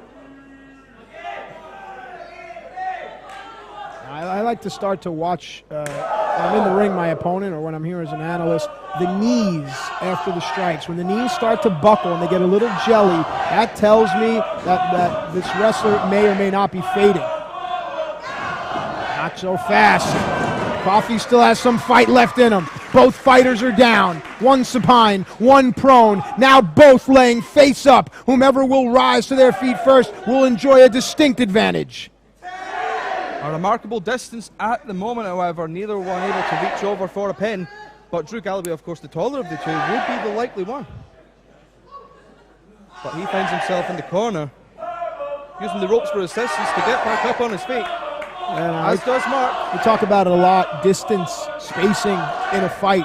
There's a lot of room between these two. One of them is going to have to make up the distance, and that one will be Mark Coffey. Running clothesline. Puts on the brakes and catches another one. Brings Drew out to the middle of the ring. Looks like he's going to hook him up for a back suplex here. And he gets it. Picked that up in the 0-1 dojo. I did some time in 0-1 as well, and I can tell you, you're never the same coming out of that place as you are going in. So Mark Coffey's experience over there is certainly something he's going to have to rely on. Wait a minute here, Future Shock DDT been caught up, and Mark Coffey is certainly showing a lot of fight here. Of course, but how much would it mean for Mark Coffey to beat the WCPW champion to advance to the next round?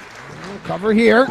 Leg is hooked. He could do it, no! Drew kicking out at 2. A victory here would propel Mark into the second round, but also you'd have to believe that WhatCulture Pro Wrestling Management would certainly take note of a victory by Mark Coffey and perhaps put him in the title hunt, but that is a story later on. And now, looking at my brackets here, if Mark Coffey were to win this match, he'd go on and face BT Gunn in the next round, and that is, of course, that has a lot of prestige going on there, but let's not get ahead of ourselves.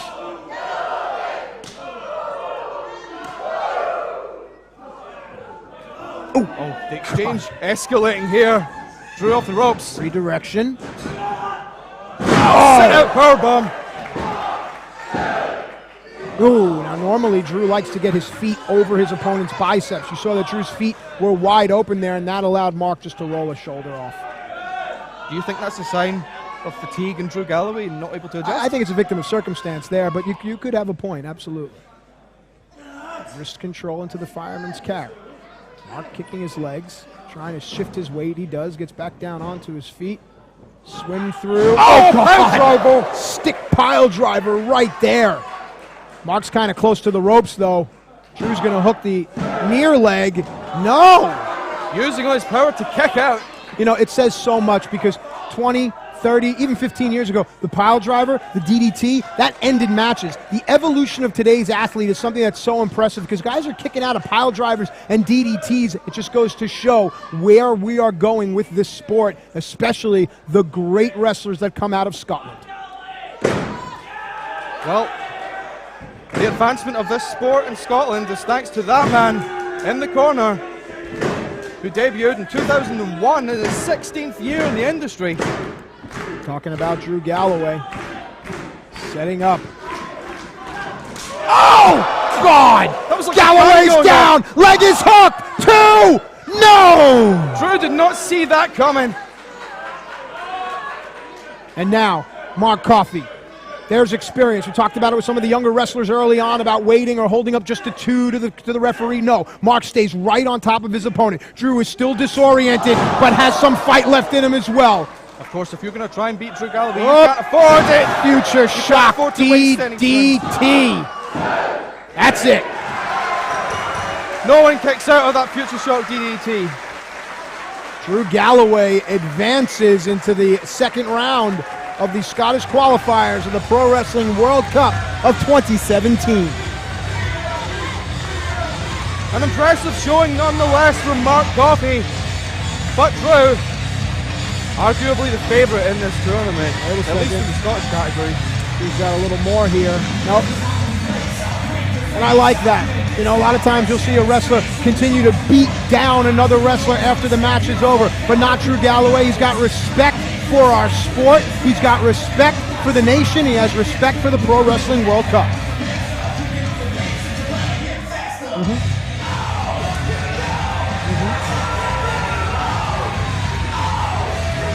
Yep.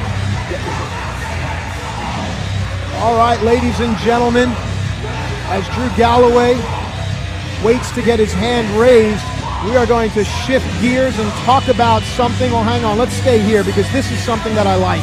Sportsmanship, right there. Great job. That says a lot. It says a lot about Drew. It says a lot about Scotland. Drew Galloway! Incredible show of respect for Mark Coffey from Drew Galloway. Drew is giving Mark the ring. And ladies and gentlemen, something very big happened a little while ago. We're talking about the Magnificent 7 match where Martin Kirby and Travis Banks were the final 2 left. Martin Kirby won that match. Martin Kirby has now earned the championship match any time of his choosing. But tonight, a rematch of the final 2. Travis Banks is going to look for some revenge. Martin Kirby is going to look to build momentum. Who do you like in this one? I'm thinking Kirby. All right, there you go.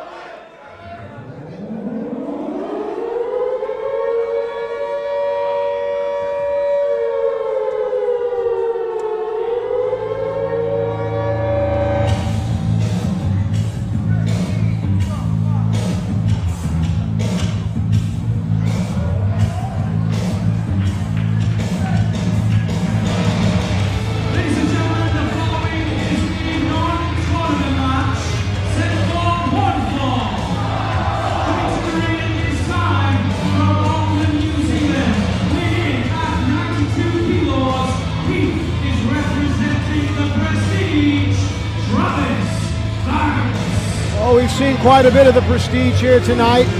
All the elements represented, and they are quite an intimidating group.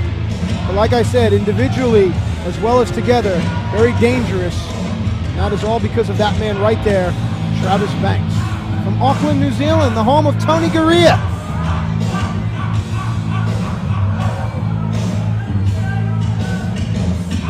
Of course, he seems to be making the United Kingdom and WCPW his home. Travis Banks went down to the final 2 of the Magnificent 7 match at Bulletproof. And he's about to face the winner of that match. Ready to be introduced now. You have to wait. He's loading. He's still loading. Yeah, I can see that. Yep. Just be patient. Quick, press it. Press it. Here he is, Martin Kirby. There is Martin Kirby. He won the Magnificent 7 match.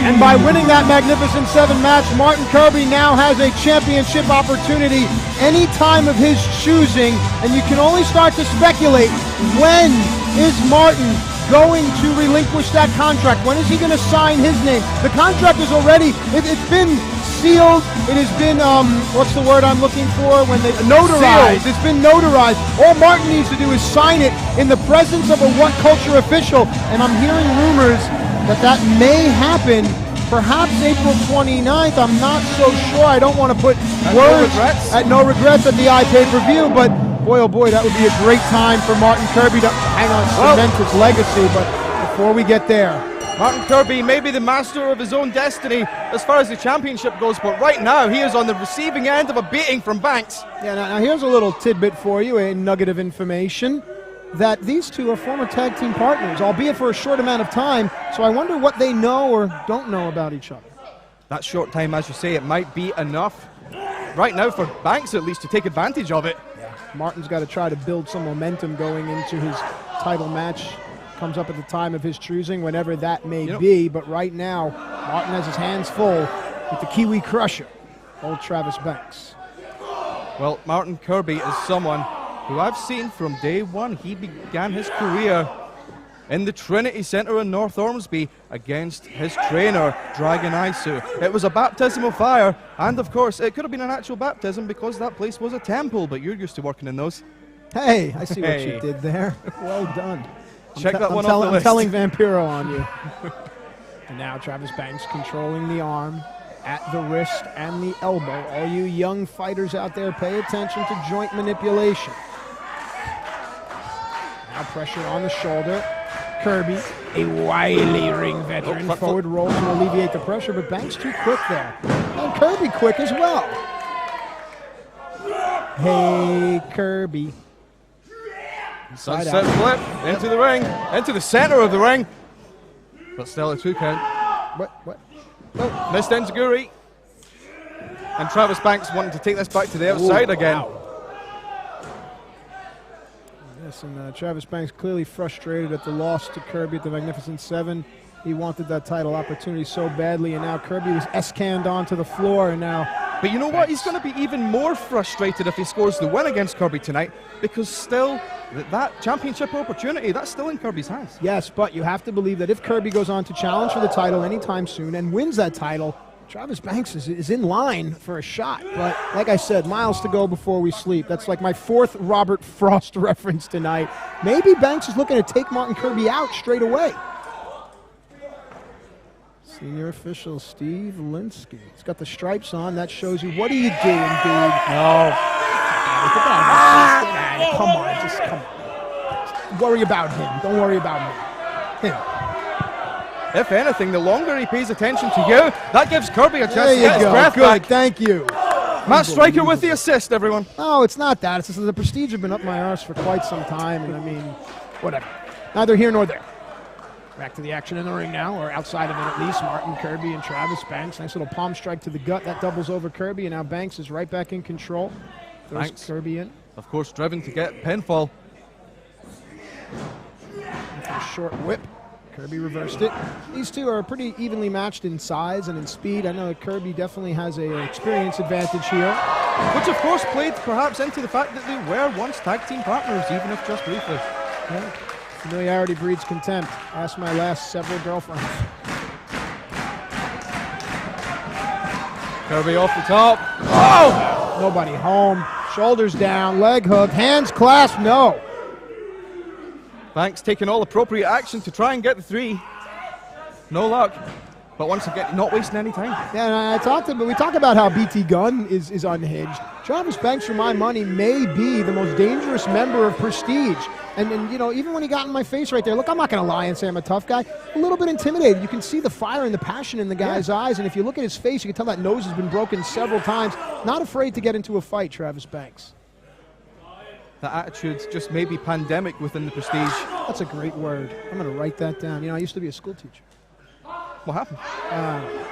This whole wrestling thing. If I could go back 18 years, I don't think I would. Banks is vicious, Matt Striker. Yes, and those shots to the neck and behind the ear, that hurts.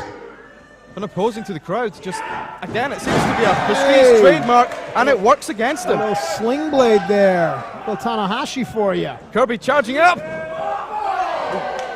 Spear to the gut. What's he setting up next? He ducks that clothesline. Oh! For the backdrop. We saw a sunset flip earlier. Great strength from Kirby. You can hyperextend a knee like that, and I think that may have happened there. Nope, Banks is up, throws the line, gets caught, spin through. Oh, and a set out. And a modification on an X Factor. Shoulders down. And that cover was more on the stomach. Then you have to try to really get your cover on the chest and the shoulders there. Waistline, that's the word I was looking for. Oh, Kirby's. Ow. That's twice that Kirby has landed on his pink Panther. Oh. And the third time Kirby goes down, it could be for the 3. I like what the wrestlers are doing. They're modifying holds, modifying the X Factor, modifying the Michinoku driver here, and it just goes to show the advancement of professional wrestling. Of course, and maybe, of course, they think they know each other so well from their previous partnership that they have to change it up. They have to mix it up a little. But there is something to be said of the growth of both of these wrestlers individually after that partnership dissolved, because that's where they're at right now. They aren't the same as they were. Hang on, he went for the Sable Bomb there, instead he got the backdrop out, but they're not the same wrestlers that they were when they were teaming. Cover, leg hook, hands clasp, no. Well, you're quite right about that. The evolution has led to Martin Kirby now holding that championship opportunity in his grasp. Yeah. And of course, an unlikely fan favourite here in Motherwell. Oh. Of course, he was a member of a group called the 55 in ICW. What was that all about? Was that the grade they got in school? Like, what do you mean? Oh, nice knee strike there by Kirby. Switches back up for the suplex. Legs kicking. That adjusts the weight. Slip out through. Schoolboy. Roll through. Doesn't keep it. Oh, thrust kick. Goodbye, says Banks, but not yet. Kirby disagrees. Say goodbye, and I say hello. I think Kirby might have just said goodbye to Banks with that enziguri. And now, this is the parting kiss.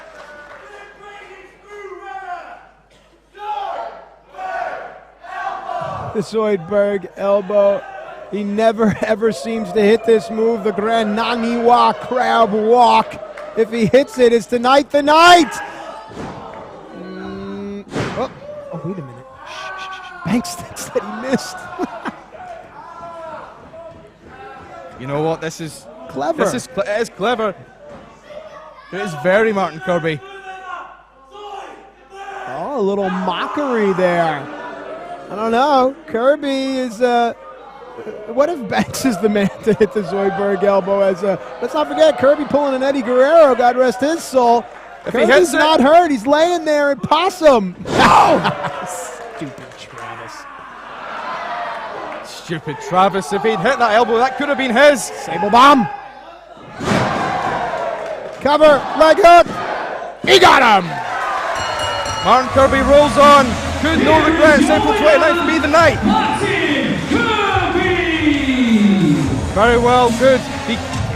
Making a claim for the WCW Championship. As you say, it is notarized. It just needs signed by a WhatCulture official. The crowd comes alive for Martin Kirby, building momentum. His future is ahead of him, as it is for all of us, and the future looks bright for Martin Kirby.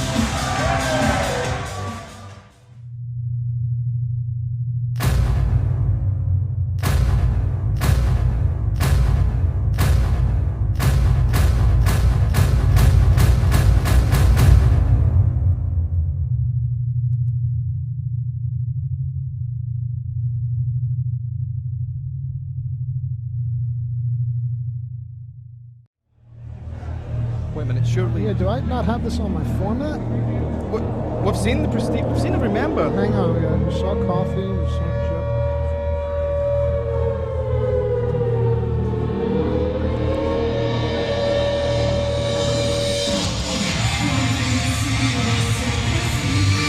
Guys in the truck, is the wrong video playing? No, I don't. It's Joe Hendry. Of course, we saw him earlier tonight as he was upset by Kenny Williams, but he's obviously showered and ready to go up for the evening, but not without Not without addressing us one more time at least. He's got a microphone in his hand, and little kid would like the free hand, but Joe being Joe. Yeah, go get yourself some, little guy.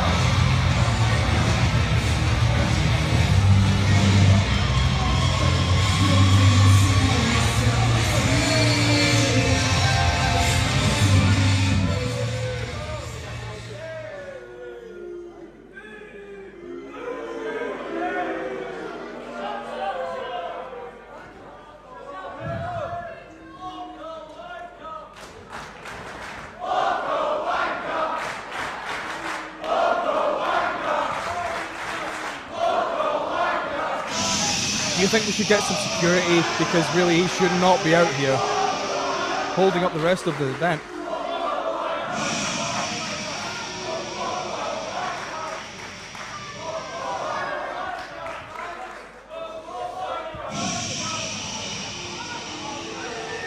He's going to take all the time he wants, isn't he?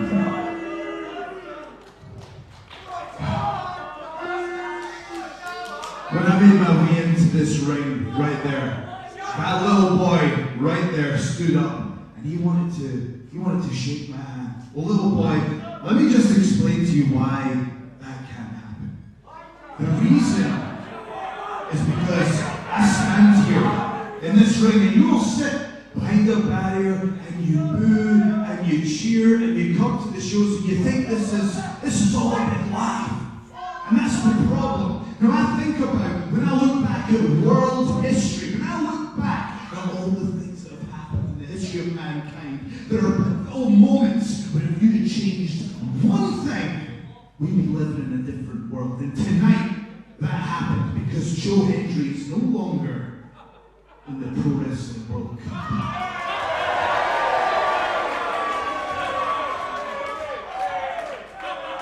Little boy, you're probably Scottish, you're probably proud to be Scottish, but let me explain something to you. Where you were born, what piece of land you were born on is completely random. It means nothing. This wasn't about shh. When I'm talking, you listen. This wasn't about me representing Scotland. This was about something so much bigger, so much grander, so much more important. This was about me bringing prestige back to professional wrestling, and now it's been ruined. And in case you haven't understood this so far, the prestige has a very simple manifesto. And that manifesto is the... Whoa! Shut your mouth, Joe Hendry, because I've got something to say. That's Gabriel Kidd. Taking exception.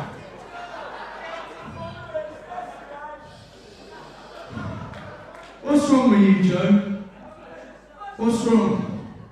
The start of this company, June 2016, Joe Hendry comes in. The local hero, Joe Hendry, is everybody's fan favourite.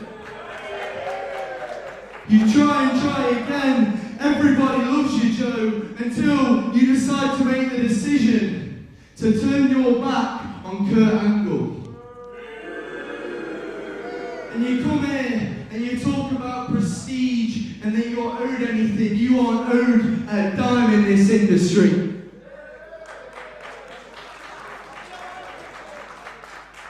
You see, Joe, you come out here and you attack Kurt Angle. You come out here in this ring, you attack Alberto Patron. You come out here, back there, you go back there, you attack my best friend and my tag team partner, Prince Amin, because you think you are someone you are not. Joe, it is a well-known fact that in WhatCulture Pro Wrestling, I'm yet to pick up my first win.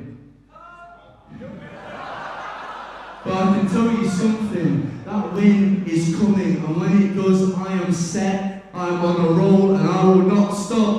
But Joe Hendry, let's have a look back on something. You've had these big opportunities, and you've blown every single one. Let's rewind the tale of the tape. Joe Hendry gets his opportunity for the WC TPW Championship against Joseph Connors. Did he win? That's true. Joe Hendry, you had your second opportunity at claiming that championship against Drew Galloway. And did you win? That's true too. Joe Hendry, you had your chance to beat Kurt Angle. You had your chance to put yourself on the map. And you blew it. Joe Hendry, you might say you're in professional wrestling to make it prestigious again. I don't think you're prestigious, I think you're a failure. Joe Hendry's heard enough of the truth, let's face it. This is a mismatch. I mean, that kid's 19 years old, Gabriel King. And he's, what, 0 for 25? As he said, he's never won a match, but this really is uncalled for. Not only is Joe Hendry out here really for no reason other than just to vent his own frustrations. We did suggest security earlier. Oh, nice taking off the belt. He's going to ridicule Kid.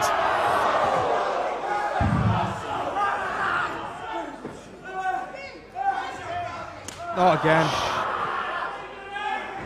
This is too much. Matt, you... I don't know how much longer we can really just sit and watch this. Security really should be here. This is pathetic. I mean, is someone going to do something? Someone has to. Where is security? Somebody do something. This is ridiculous. Joe wrapped that belt around his fist. He's going to go for a right hook here. You know what? This is too No much. one's going to do something. Screw it. I will. Matt, what are you doing, Matt? You know what? Someone's going to have to do it. May as well be you. Joe Hendry can't believe his eyes. He has seen enough. Has Matt Striker. Has Joe Hendry, who looks as if he's about to take his leave. For those that I have not met personally, my name is Matt Striker. And I've been a part of this sport for the better part of 18 years. Don't let the headset and the fact that I'm dressed like Han Solo fool you for one bit. Okay? I'm still the same guy that has been up and down the road with guys like Johnny Kidd, Dave Taylor, Fit Finley, William Regal. Are you talking about the little boy? By the way, I talked to your wife earlier, and I heard you're a little boy too. Right? But that kid, and each and every one of these people, they pay your wages, pal. I know what you're trying to do. You're trying to get over on a 19-year-old kid that has never won a match before in his life. Okay? You want to know why? Because you're a mark. That's why. These good people have accepted me into their country. I had a line signing pictures and autographs for that little kid, and that little kid, and that guy right there. Now I understand that this is your ground. You used to be a local hero, but now from what I understand, you're just a local. Now, I don't want to take up too much time from all the great Scottish-born wrestlers that deserve to be in this ring. But on April 1st, you're coming into my backyard. You're coming to the United States. So, I'm going to ask this little kid either yes or no. Come state of emergency, do you want to see me kick the ever-loving crap out of Joe Hendry?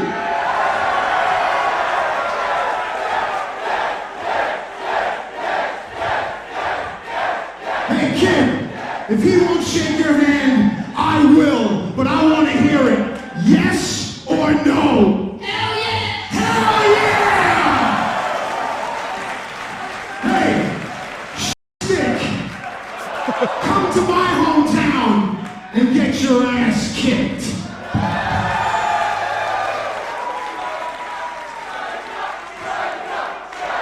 Hendry looks worried. You can see him slowly stepping away from the ringside area.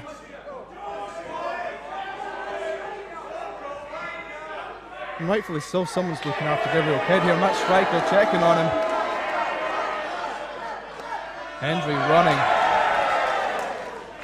Join WhatCulture Extra today for just $6.99 a month. What do you get for that price? You get extra lists, extra pipe bombs, extra booking videos. You get WCPW episodes in their full unedited form and a day early. You get pay-per-views included in that price. You get live streams. For more information, go to whatculture.com/extra today.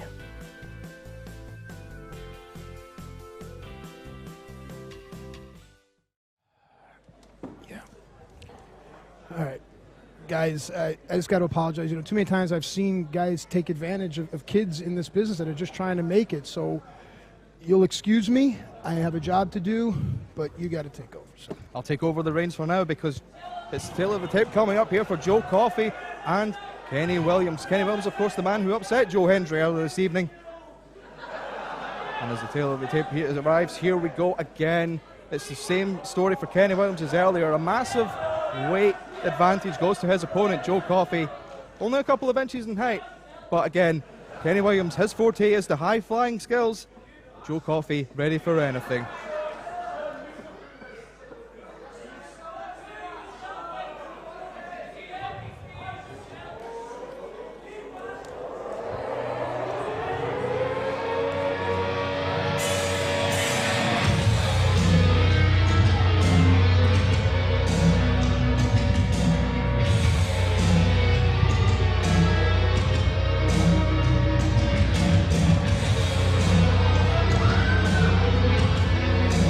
Striker, you did the right thing.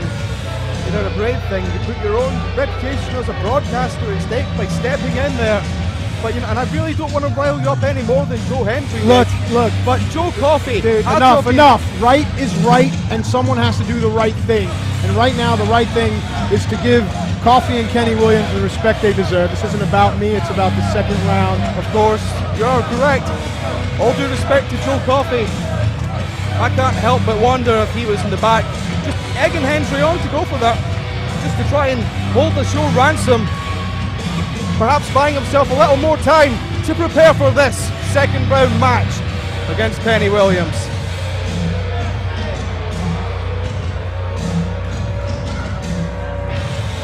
Kenny, of course, exerted a great deal of energy in his opening match. Coffey with the tough opponent himself in Liam Thomson. But both men have advanced to this stage. Both as refreshed as they can be. But we'll see the state of play. We'll see the condition of both men momentarily.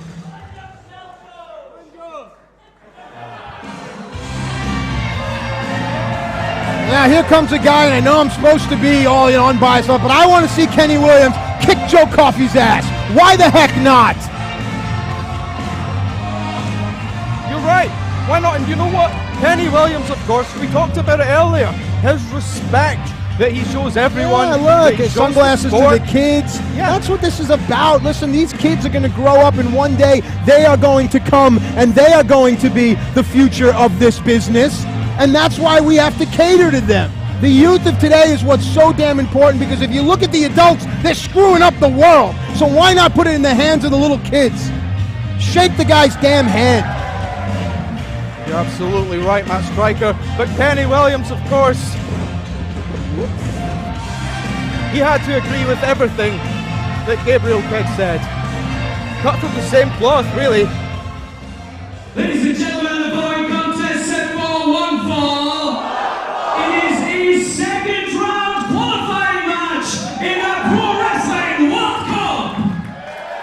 Introducing first from the North Curve of Glasgow. 51 pounds, Joe Coffey.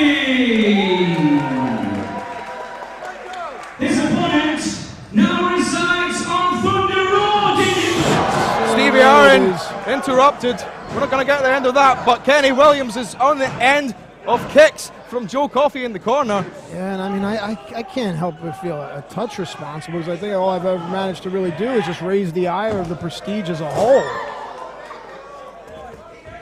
But make me no mistake, if there's anyone else that is in a good position to be able to take them on, it is someone like Kenny Williams that's able to stand up to them, just as you did. Oh, hang on a second. Kenny still has some fight. Attempt at a drop kick through the ropes. Nice. Avoiding the powerbomb. We're in. Oh, yeah! And the gum just hit some guy in the face.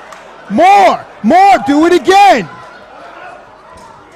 Oh, man. Now that super kick is reminiscent of the Young Bucks from Bulletproof. Ooh, wow. And I hope that Coffey's beans are bulletproof, because it looks like he might have taken them right onto the Scottish flag there. They may have been thoroughly ground like Coffey, but Kenny Williams, of course. These guys got to pay attention to the count. A double count out will open up a bracket, and they don't want that. Exactly. Kenny realize it. Back in the ring, kid. Come on. And, of course, back in the ring in typical Kenny Williams fashion, looking to score something from the top. Nope.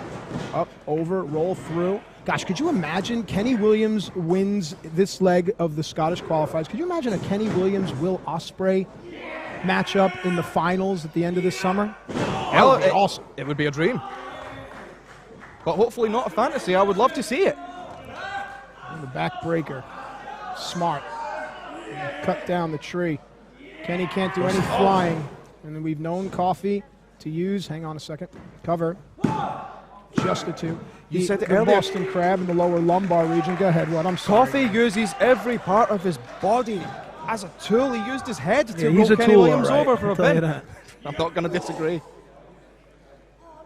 Now he's using his shot to just deal Kenny, of course. And Sean McLaughlin, he's It's calling it. referee's He sees it. discretion. You know, you don't want to see advancement on disqualification here. And No. Sean's got to get that shirt out of there, man. Do your job.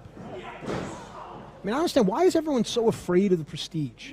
That I don't get. Look, I get it. They're four bad dudes. But one-on-one, if you're a man, fight. What's with this gang mentality all of a sudden? Cover here by Coffey. You know, everyone's in a group. Everyone's in a gang. Everyone has a hand sign and a T-shirt. Whatever happened to just come into the ring in a pair of trunks and boots and actually wrestle? And you know what? In the spirit of competition, when we want to talk about traditional athleticism and Scottish wrestling, in Scotland, we prosper with sports based around individuals. Teamwork, not so much. But every sport, in the last 10, 20 years, we produce champions. Here. Nice roll through by Coffey. Give the devil his due. Wasn't able to sit down for the single leg. Kenny gets to the ropes, forces the break. But, you know, I've yet to see Kenny get back up to a vertical base as Joe has started to work on the lower lumbar region. Of course, if you take Kenny out at that level, he's not getting back up to the top rope again. Ooh. Oh, just taking him down again deftly for that single leg There's the grab. single leg. Let's see where he places his rear. Where he sits down tells you a lot, and he's not able to. Kenny able to get to the ropes. And again, go ahead.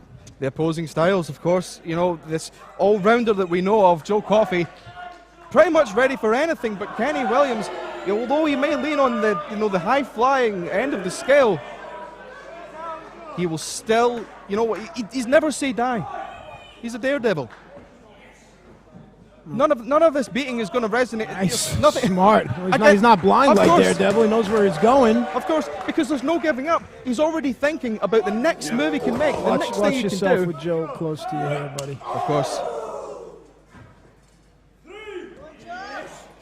And honestly, this has pretty much been all Joe Coffey, all power.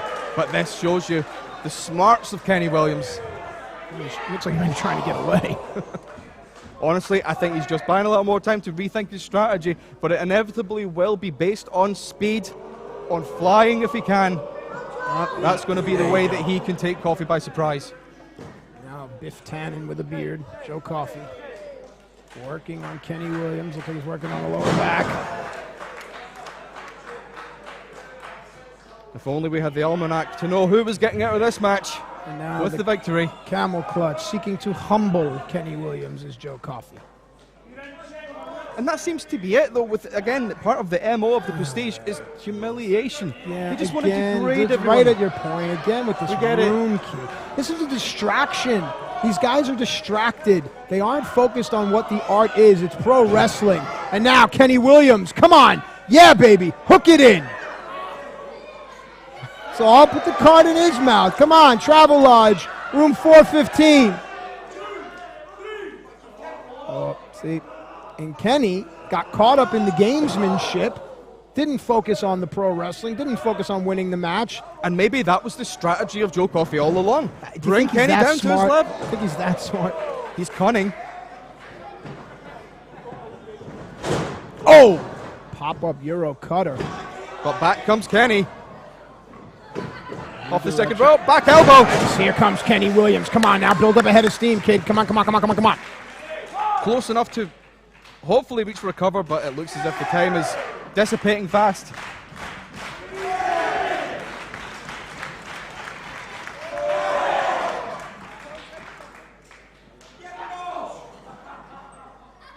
Of course, ladies and gentlemen, all of the Pro Wrestling World Cups will be on WhatCulture Pro Wrestling for free. That shows you how much this organization values its fans. That's right. WhatCulture Wrestling YouTube. Go, enjoy, comment, hit us up on social media, let us know. And just once again, a big thank you to the WhatCulture Pro Wrestling Management for having us and for giving us some great wrestling. And that great wrestling includes Kenny Williams taking out Joe Coffey at the ringside area, diving through the ropes, but again, not wasting any time. He wants Coffey in there to get the pin.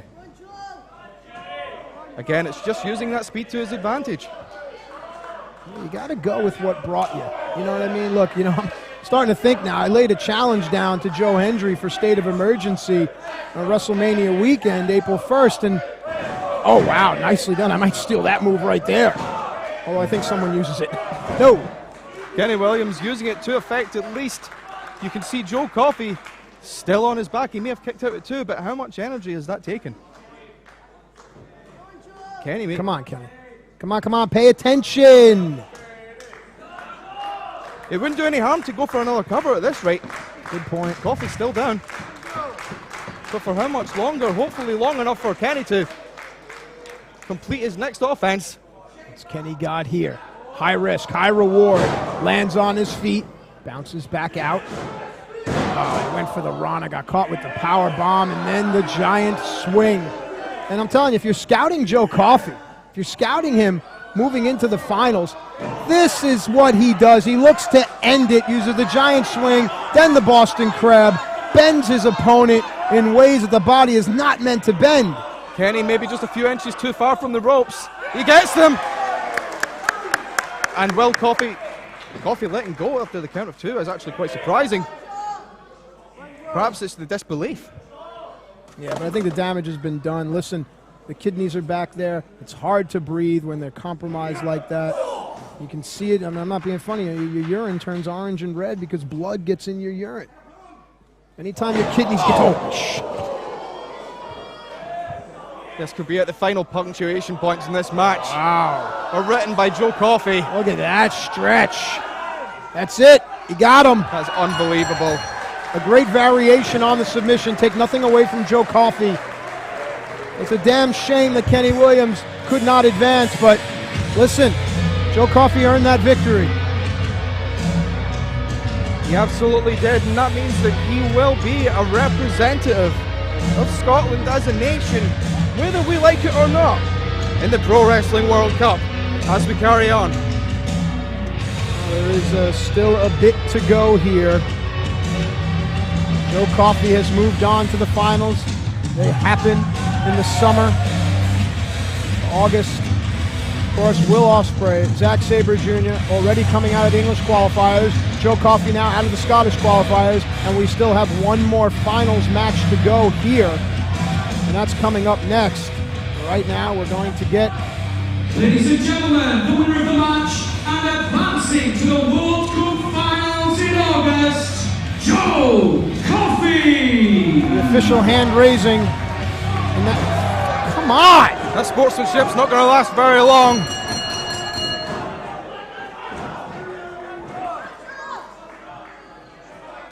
Joe Coffey just getting a few more humiliating blows into Kenny Williams. Look, guys, if you're not going to get referees and security out here, then, I mean, someone needs to do something, okay? Because this guy is definitely... Well, I don't got nothing to say to you. Worry about the guy in there. Don't worry about me, and go talk to your boy back there. Matt. I'm good. You did the right thing earlier. I'm good. All their eyes are on you. Joe Coffey advances.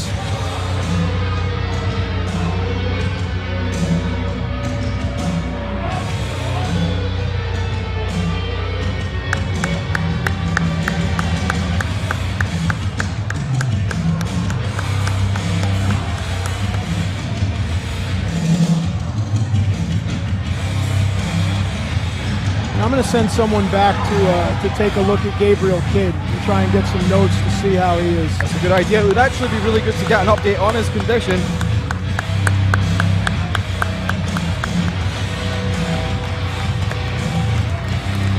And again, Kenny Williams, I don't want to use the word loser, but everyone's put in a great showing tonight.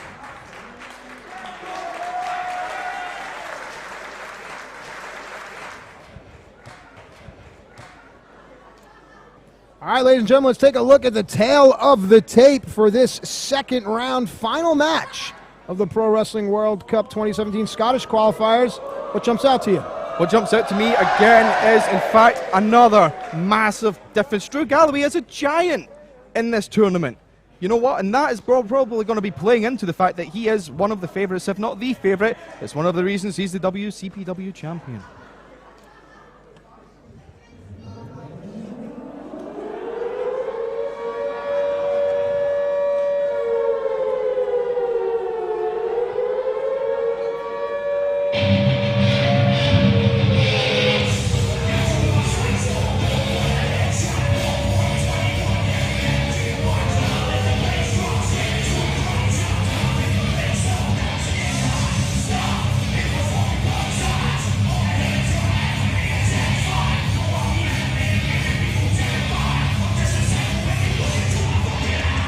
You know what, as BT Gunn comes out here, okay, he's a member of our group. I'm not going to mention them anymore. They've done enough damage tonight. You know what, I'm going to assess this match. BT Gunn on his own merit against Drew Galloway. Let's see how it works out. Both men former champions in Insane Championship Wrestling, and I know he's just trying to noise you up, Matt.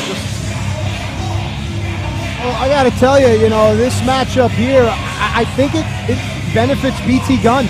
Drew is usually the more intense guy in his matches. He's usually the one that's, you know, a little bit more unpredictable and unhinged and seething. But I think BT Gunn has that advantage in this one. I think Drew's thoughts are more rational than that of BT Gunn's.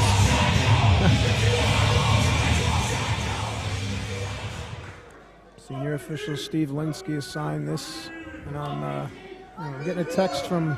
Hang on.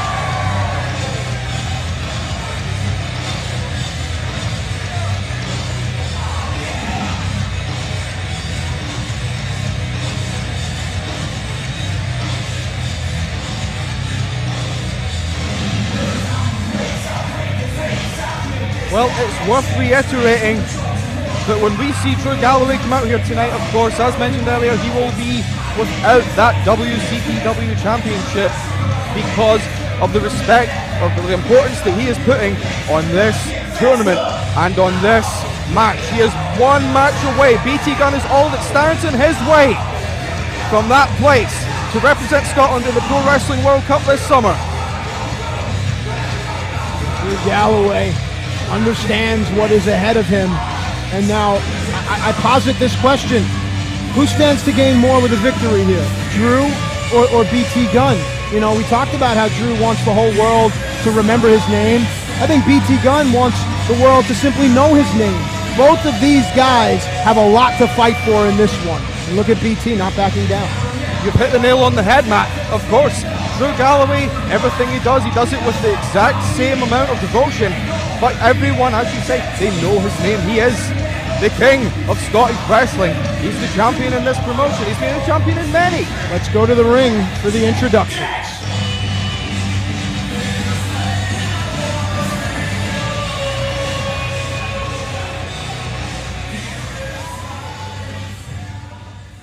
Ladies and gentlemen, the following is his second round qualifier in the Pro Wrestling World Cup. He's set for one fall. Introducing first from Glasgow, winning tonight at 194 pounds, BT Gunn.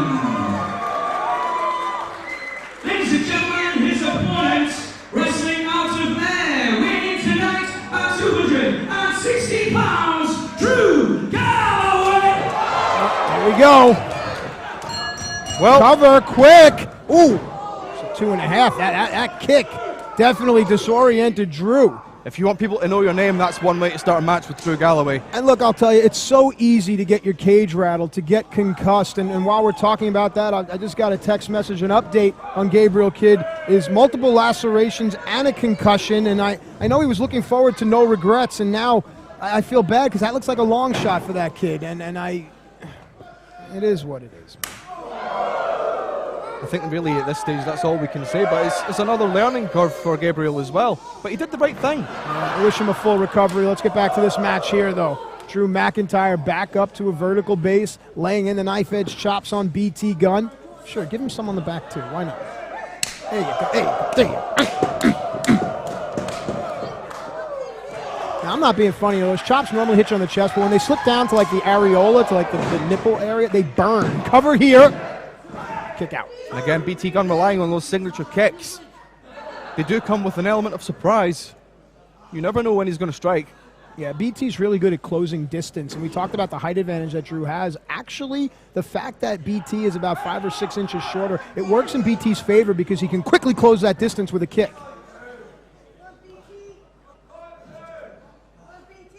And of course, BT Gunn is looking to join his prestige partner, Joe Coffey, in the finals. Gosh, could you imagine what that would do for the Prestige's ego? I don't know if it can get any bigger.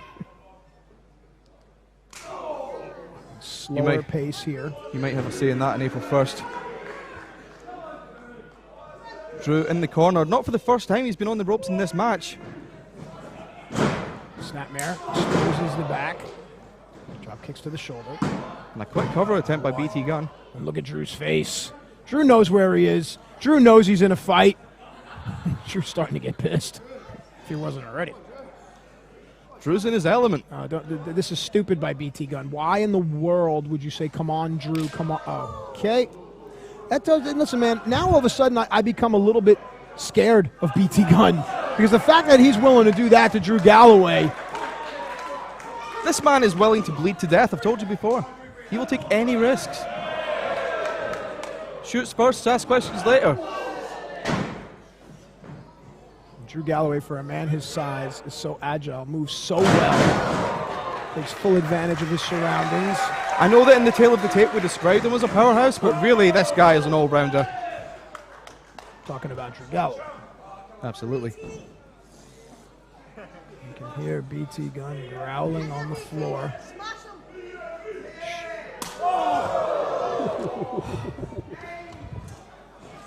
Bring it back in. Oh, jeez. Called it, too.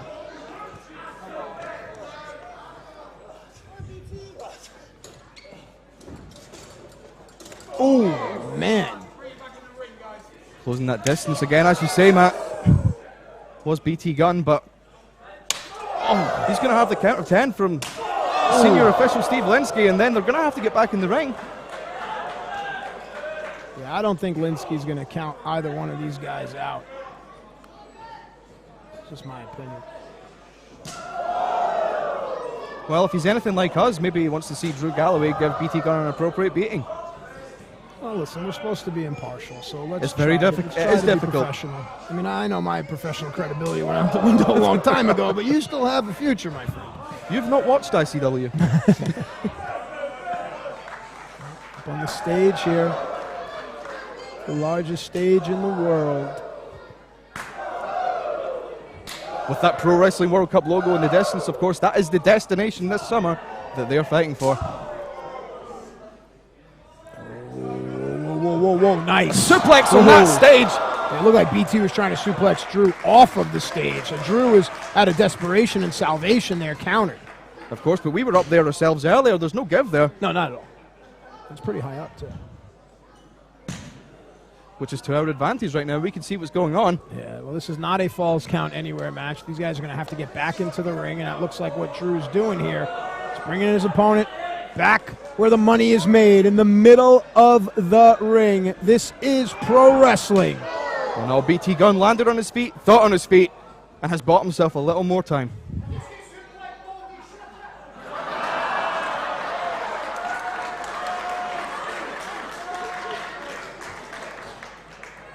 Now is not the time to be taunting this Motherwell crowd. But that seems to be the MO of Prestige. As the crowd is starting to get on Steve Linsky here.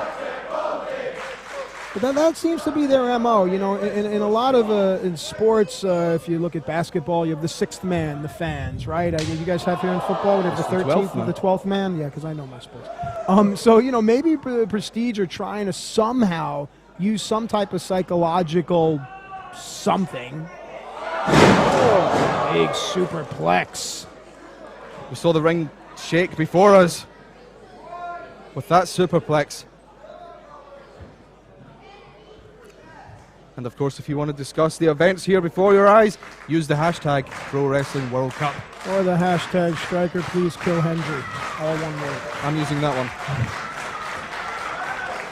Both fighters getting back up to a vertical base. They begin to exchange strikes.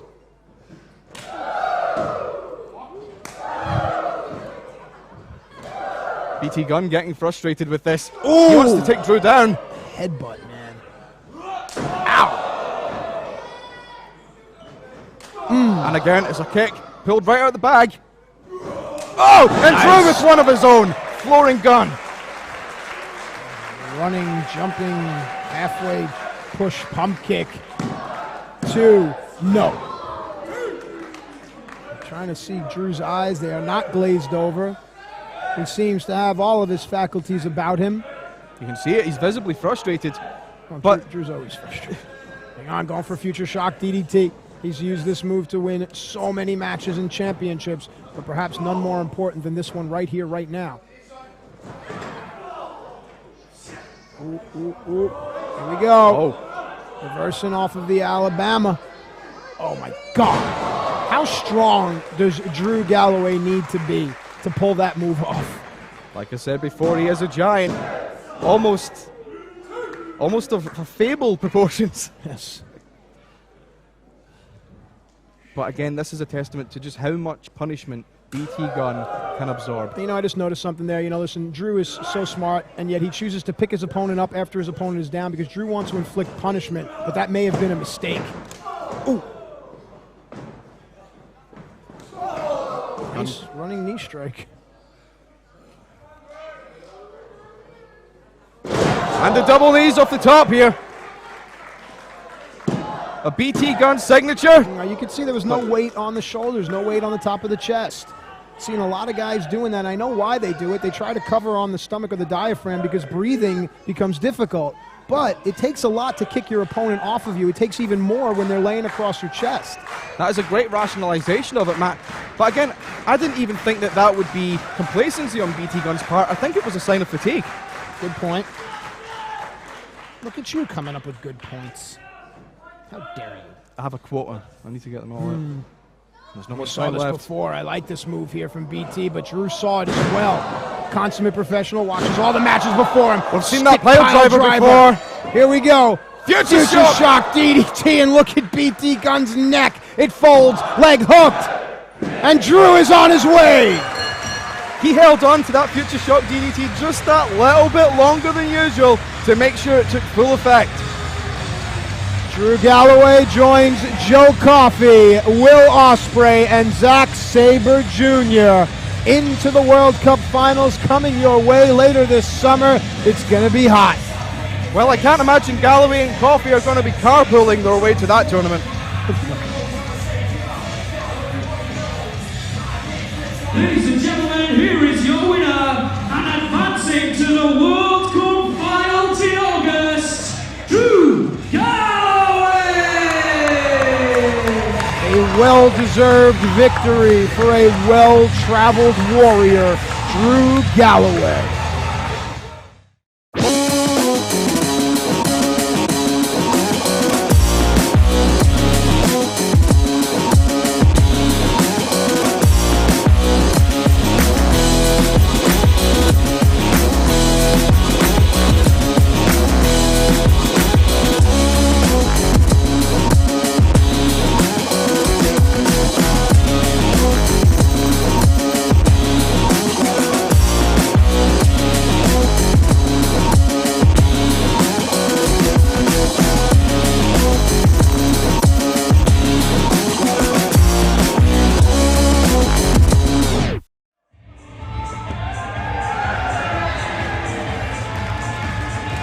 And now, it's main event time.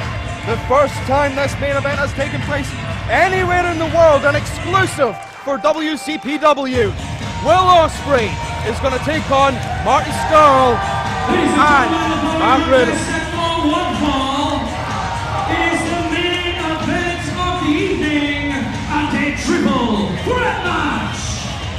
Introducing first, accompanied by the WCPW Women's Champion, B. Priestley, from Arena Essex, weighing tonight 174 pounds. He is one half of the WCPW Tag Team Champions, the Iron Assassin, Will Ospreay. This match will be contested under triple threat rules. 3 competitors in the ring all at the same time. No disqualifications, no countouts, pinfall or submission. And there, participant number 1, Will Ospreay. Of course, Will going on to the World Cup Finals, and looks like he's also got something. Why not? For those of you who don't know who we are, this is my BEA beautiful girlfriend, B. Priestley, who had her birthday yesterday and has to spend it in this.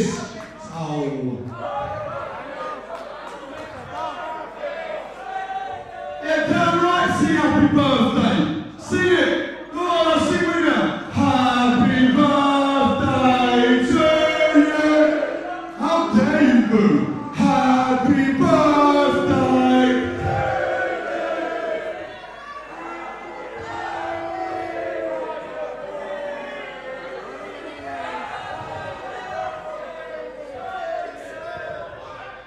Now 2 members of Scotland advancing to the World Cup.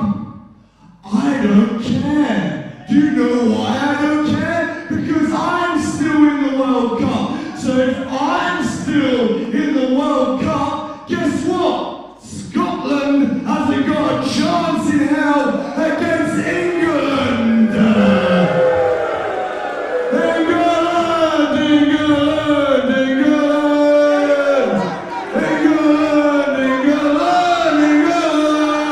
See, this is why half of us are trying to leave.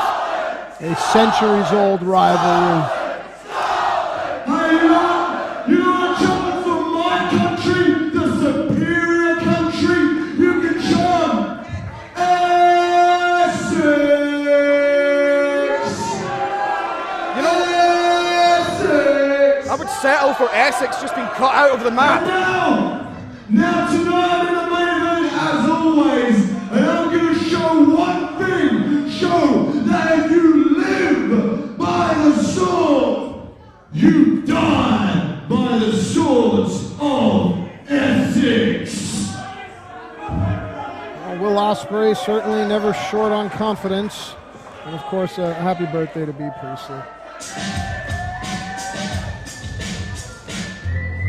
Yeah, this guy is quickly becoming one of my favorites. This is a man I've been looking forward to seeing all night, Matt Riddle.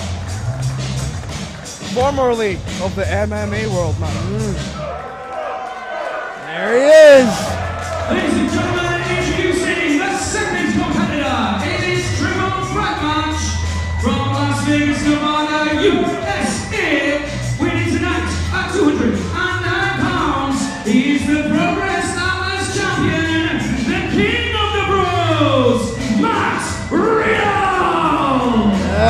One half of the Chosen Bros, Matt Riddle, a legitimate threat. Nothing to play around with here.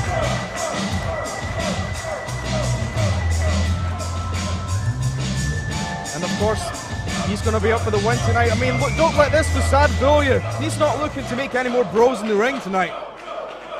He wants to beat them. He just wants broken bones.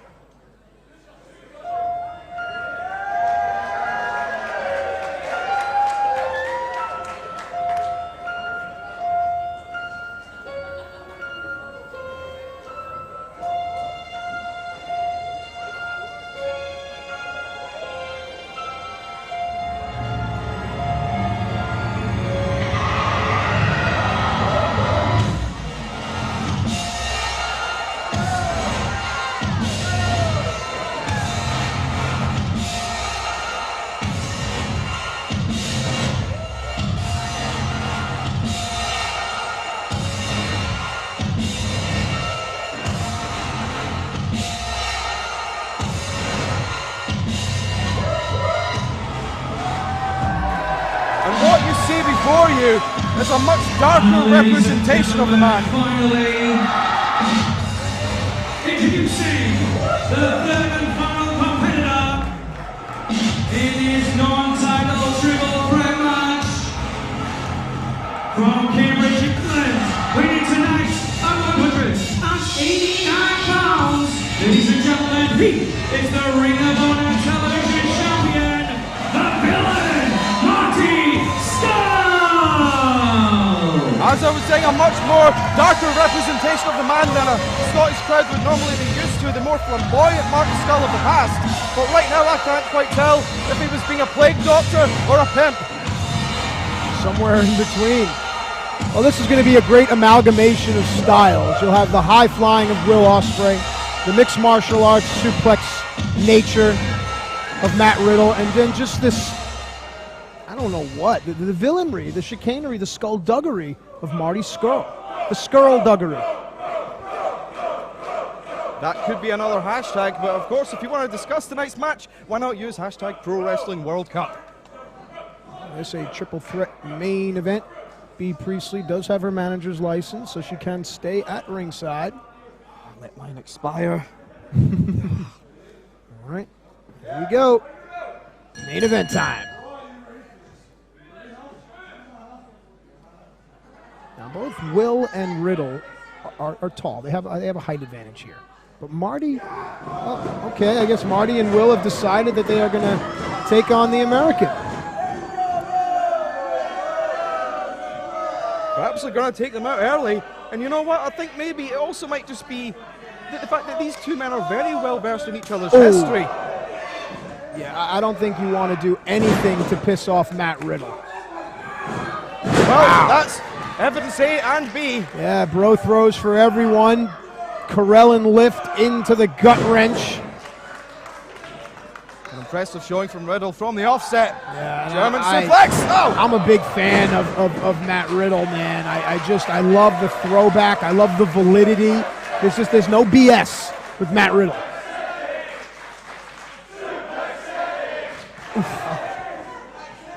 Well, he has his choice at the moment. He's taking both. Yes. Kicks in equal measure from Matt Riddle, not for long. Ow! Scurll catching Separate him. your shoulders so easily right there. And then the suplexes are out the window. Absolutely. That might be wise to dispatch Riddle. Oh!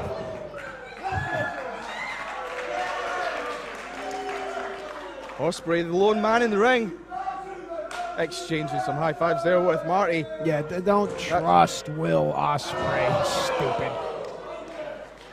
Lesson learned for Marty Scurll. Yeah, Will Ospreay, an international superstar, enjoying success over in Japan and the States, as well as here in the United Kingdom. Turn around, though. Bro coming. Oh! And I love the way Matt Riddle throws those kicks because he uses his shin bone as a weapon. Parting of the sea. And to be honest, it actually looks like Matt Riddle's having fun. He always looks like he's having fun. He's a true dude, a true bro. The Jeff Spicoli of professional wrestling, and if you get that, good for you. Aloha, Mr. Hand. Matt Riddle now. Gonna make up the distance here. What does he have in mind? Here comes the charge, big forearm. Perfectly Followed by placed. a suplex. Nice exploder. Reminiscent of our dear friend, Master William Regal. Senton, Dick Togo style. Cover. 2. Not enough. Still early in the match here. 5 minutes young, give or take.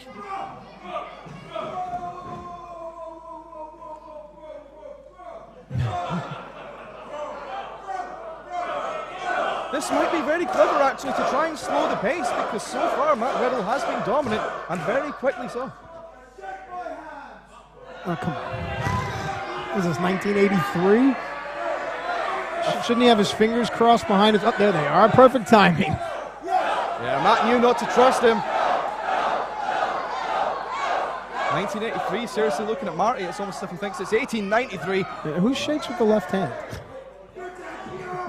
Oh! Cover, legs hooked, Riddle down, kick out, and he rolls over right onto his chest. Oh! That's that good wrestling background from Matthew Riddle. And also smart move by Scurll, keeping Ospreay out of the action, which allows him to go for this lateral press. No leg hook, though. And, you know, listen, we talk about Matt Riddle's MMA background, but there's a big difference between MMA and pro wrestling. You know, the environment, the fighters, the moves, where you get hit, how you get hit. So let's see how Matthew Riddle can adapt. Oh, okay, that answers my question. Just persevere, carry on. Oh, man. Riddle is looking to break Marty Scurll up, roll him up, and smoke him, because here we go. No. And there you go. The difference between pro wrestling and MMA, as you've said it. That's right. And rarely do you see triple threats in MMA. Absolutely. Hang on, keep your eye on Marty Scurll. Scurll on the apron. Nope. Awkward landing there for him. And quickly Ospreay wants to take advantage. Makes his way to the corner, makes some distance, then comes in with a big kick. Cover here. Leg is hooked. And of course we know the history of these two. Exchanging the Ring of Honor Television Championship last year. And both of them have been on a meteoric rise internationally lately in the States, everywhere they go. Both almost laying claim to being England's finest import. I wouldn't disagree, considering the accelerated success. Hang on. Okay, see you guys. That was awesome. So how does Matt Riddle adapt? There's your answer. The thing I like about Matt Riddle, though, is that is that he does not let his emotions get the best of him. An angry fighter is a sloppy fighter, and Matt Riddle is every bit a fighter. Nice, I love that reversal. Man, oh man. A fighter who knows how to adapt to every situation, evidently.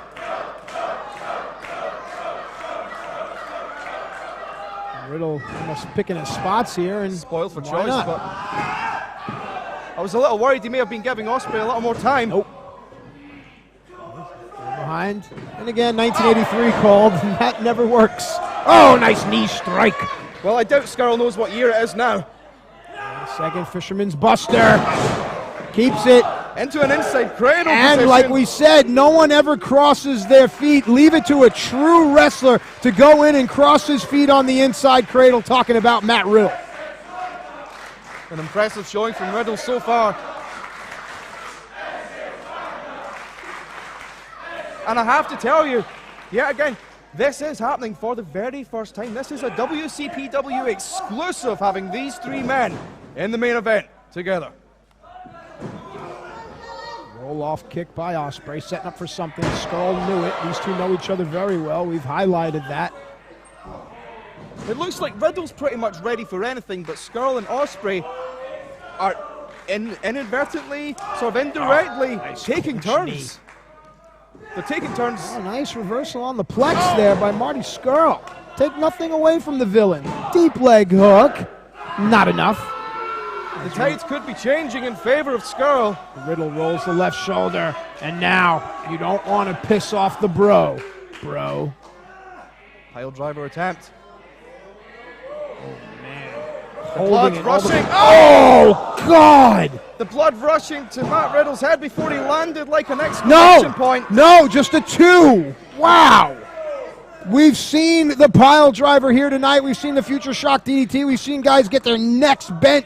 The fact that Matt Riddle kicked out says a lot about that young man, but sometimes ego and pride collide with judgment. Live to fight another day, kid.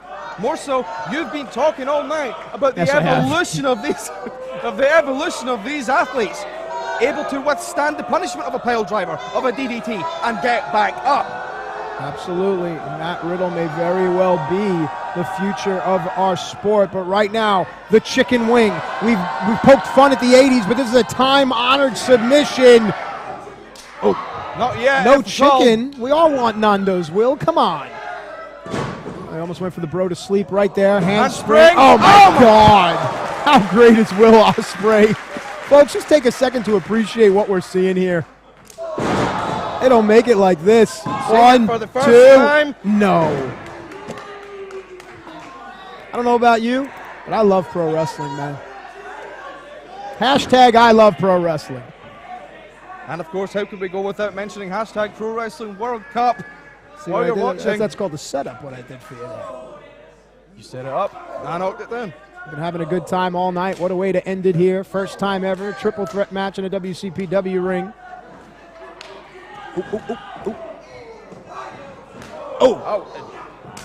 Riddle getting a breather where he likes it or not at ringside. Redirection, following with the back elbow. Oh, no, just kidding. And that is how he can beat Ospreay, by outsmarting him. The fact that we already know that they know each other so well, you have to mix it up, you have to take them by surprise. Yeah, that's a good point. We've been talking about the athleticism all night long, but what about the cerebral ability? Marty Scurll may be the most cunning and perhaps the most intelligent of the 3 in this match. Oh boy. Nice. Well, that is an impressive testament to the skill of all 3 men right there. All 3 fighters down. And also what a coup for WCPW. Of course, we take 3 of the best in independent professional wrestling anywhere in the world, for a fact. And do you know what? We put them all in the ring at once. Just at once. And I want to thank you for joining us here tonight. You've done a fantastic job lending your unique analysis to the Pro Wrestling World Cup. And now, the slugfest begins. This World Cup, of course, evidently holding a lot of gravitas. Nice. And of course, this is not part of the tournament, but an exhibition, and an epic exhibition at that.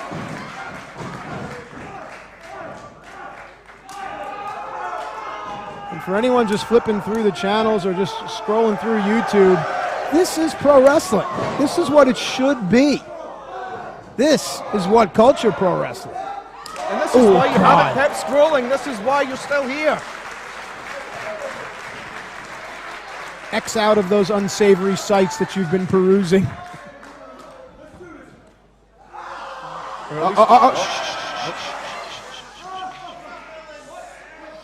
Oh, God! He separates that metacarpal. He pops the knuckle right out of its socket. We heard it.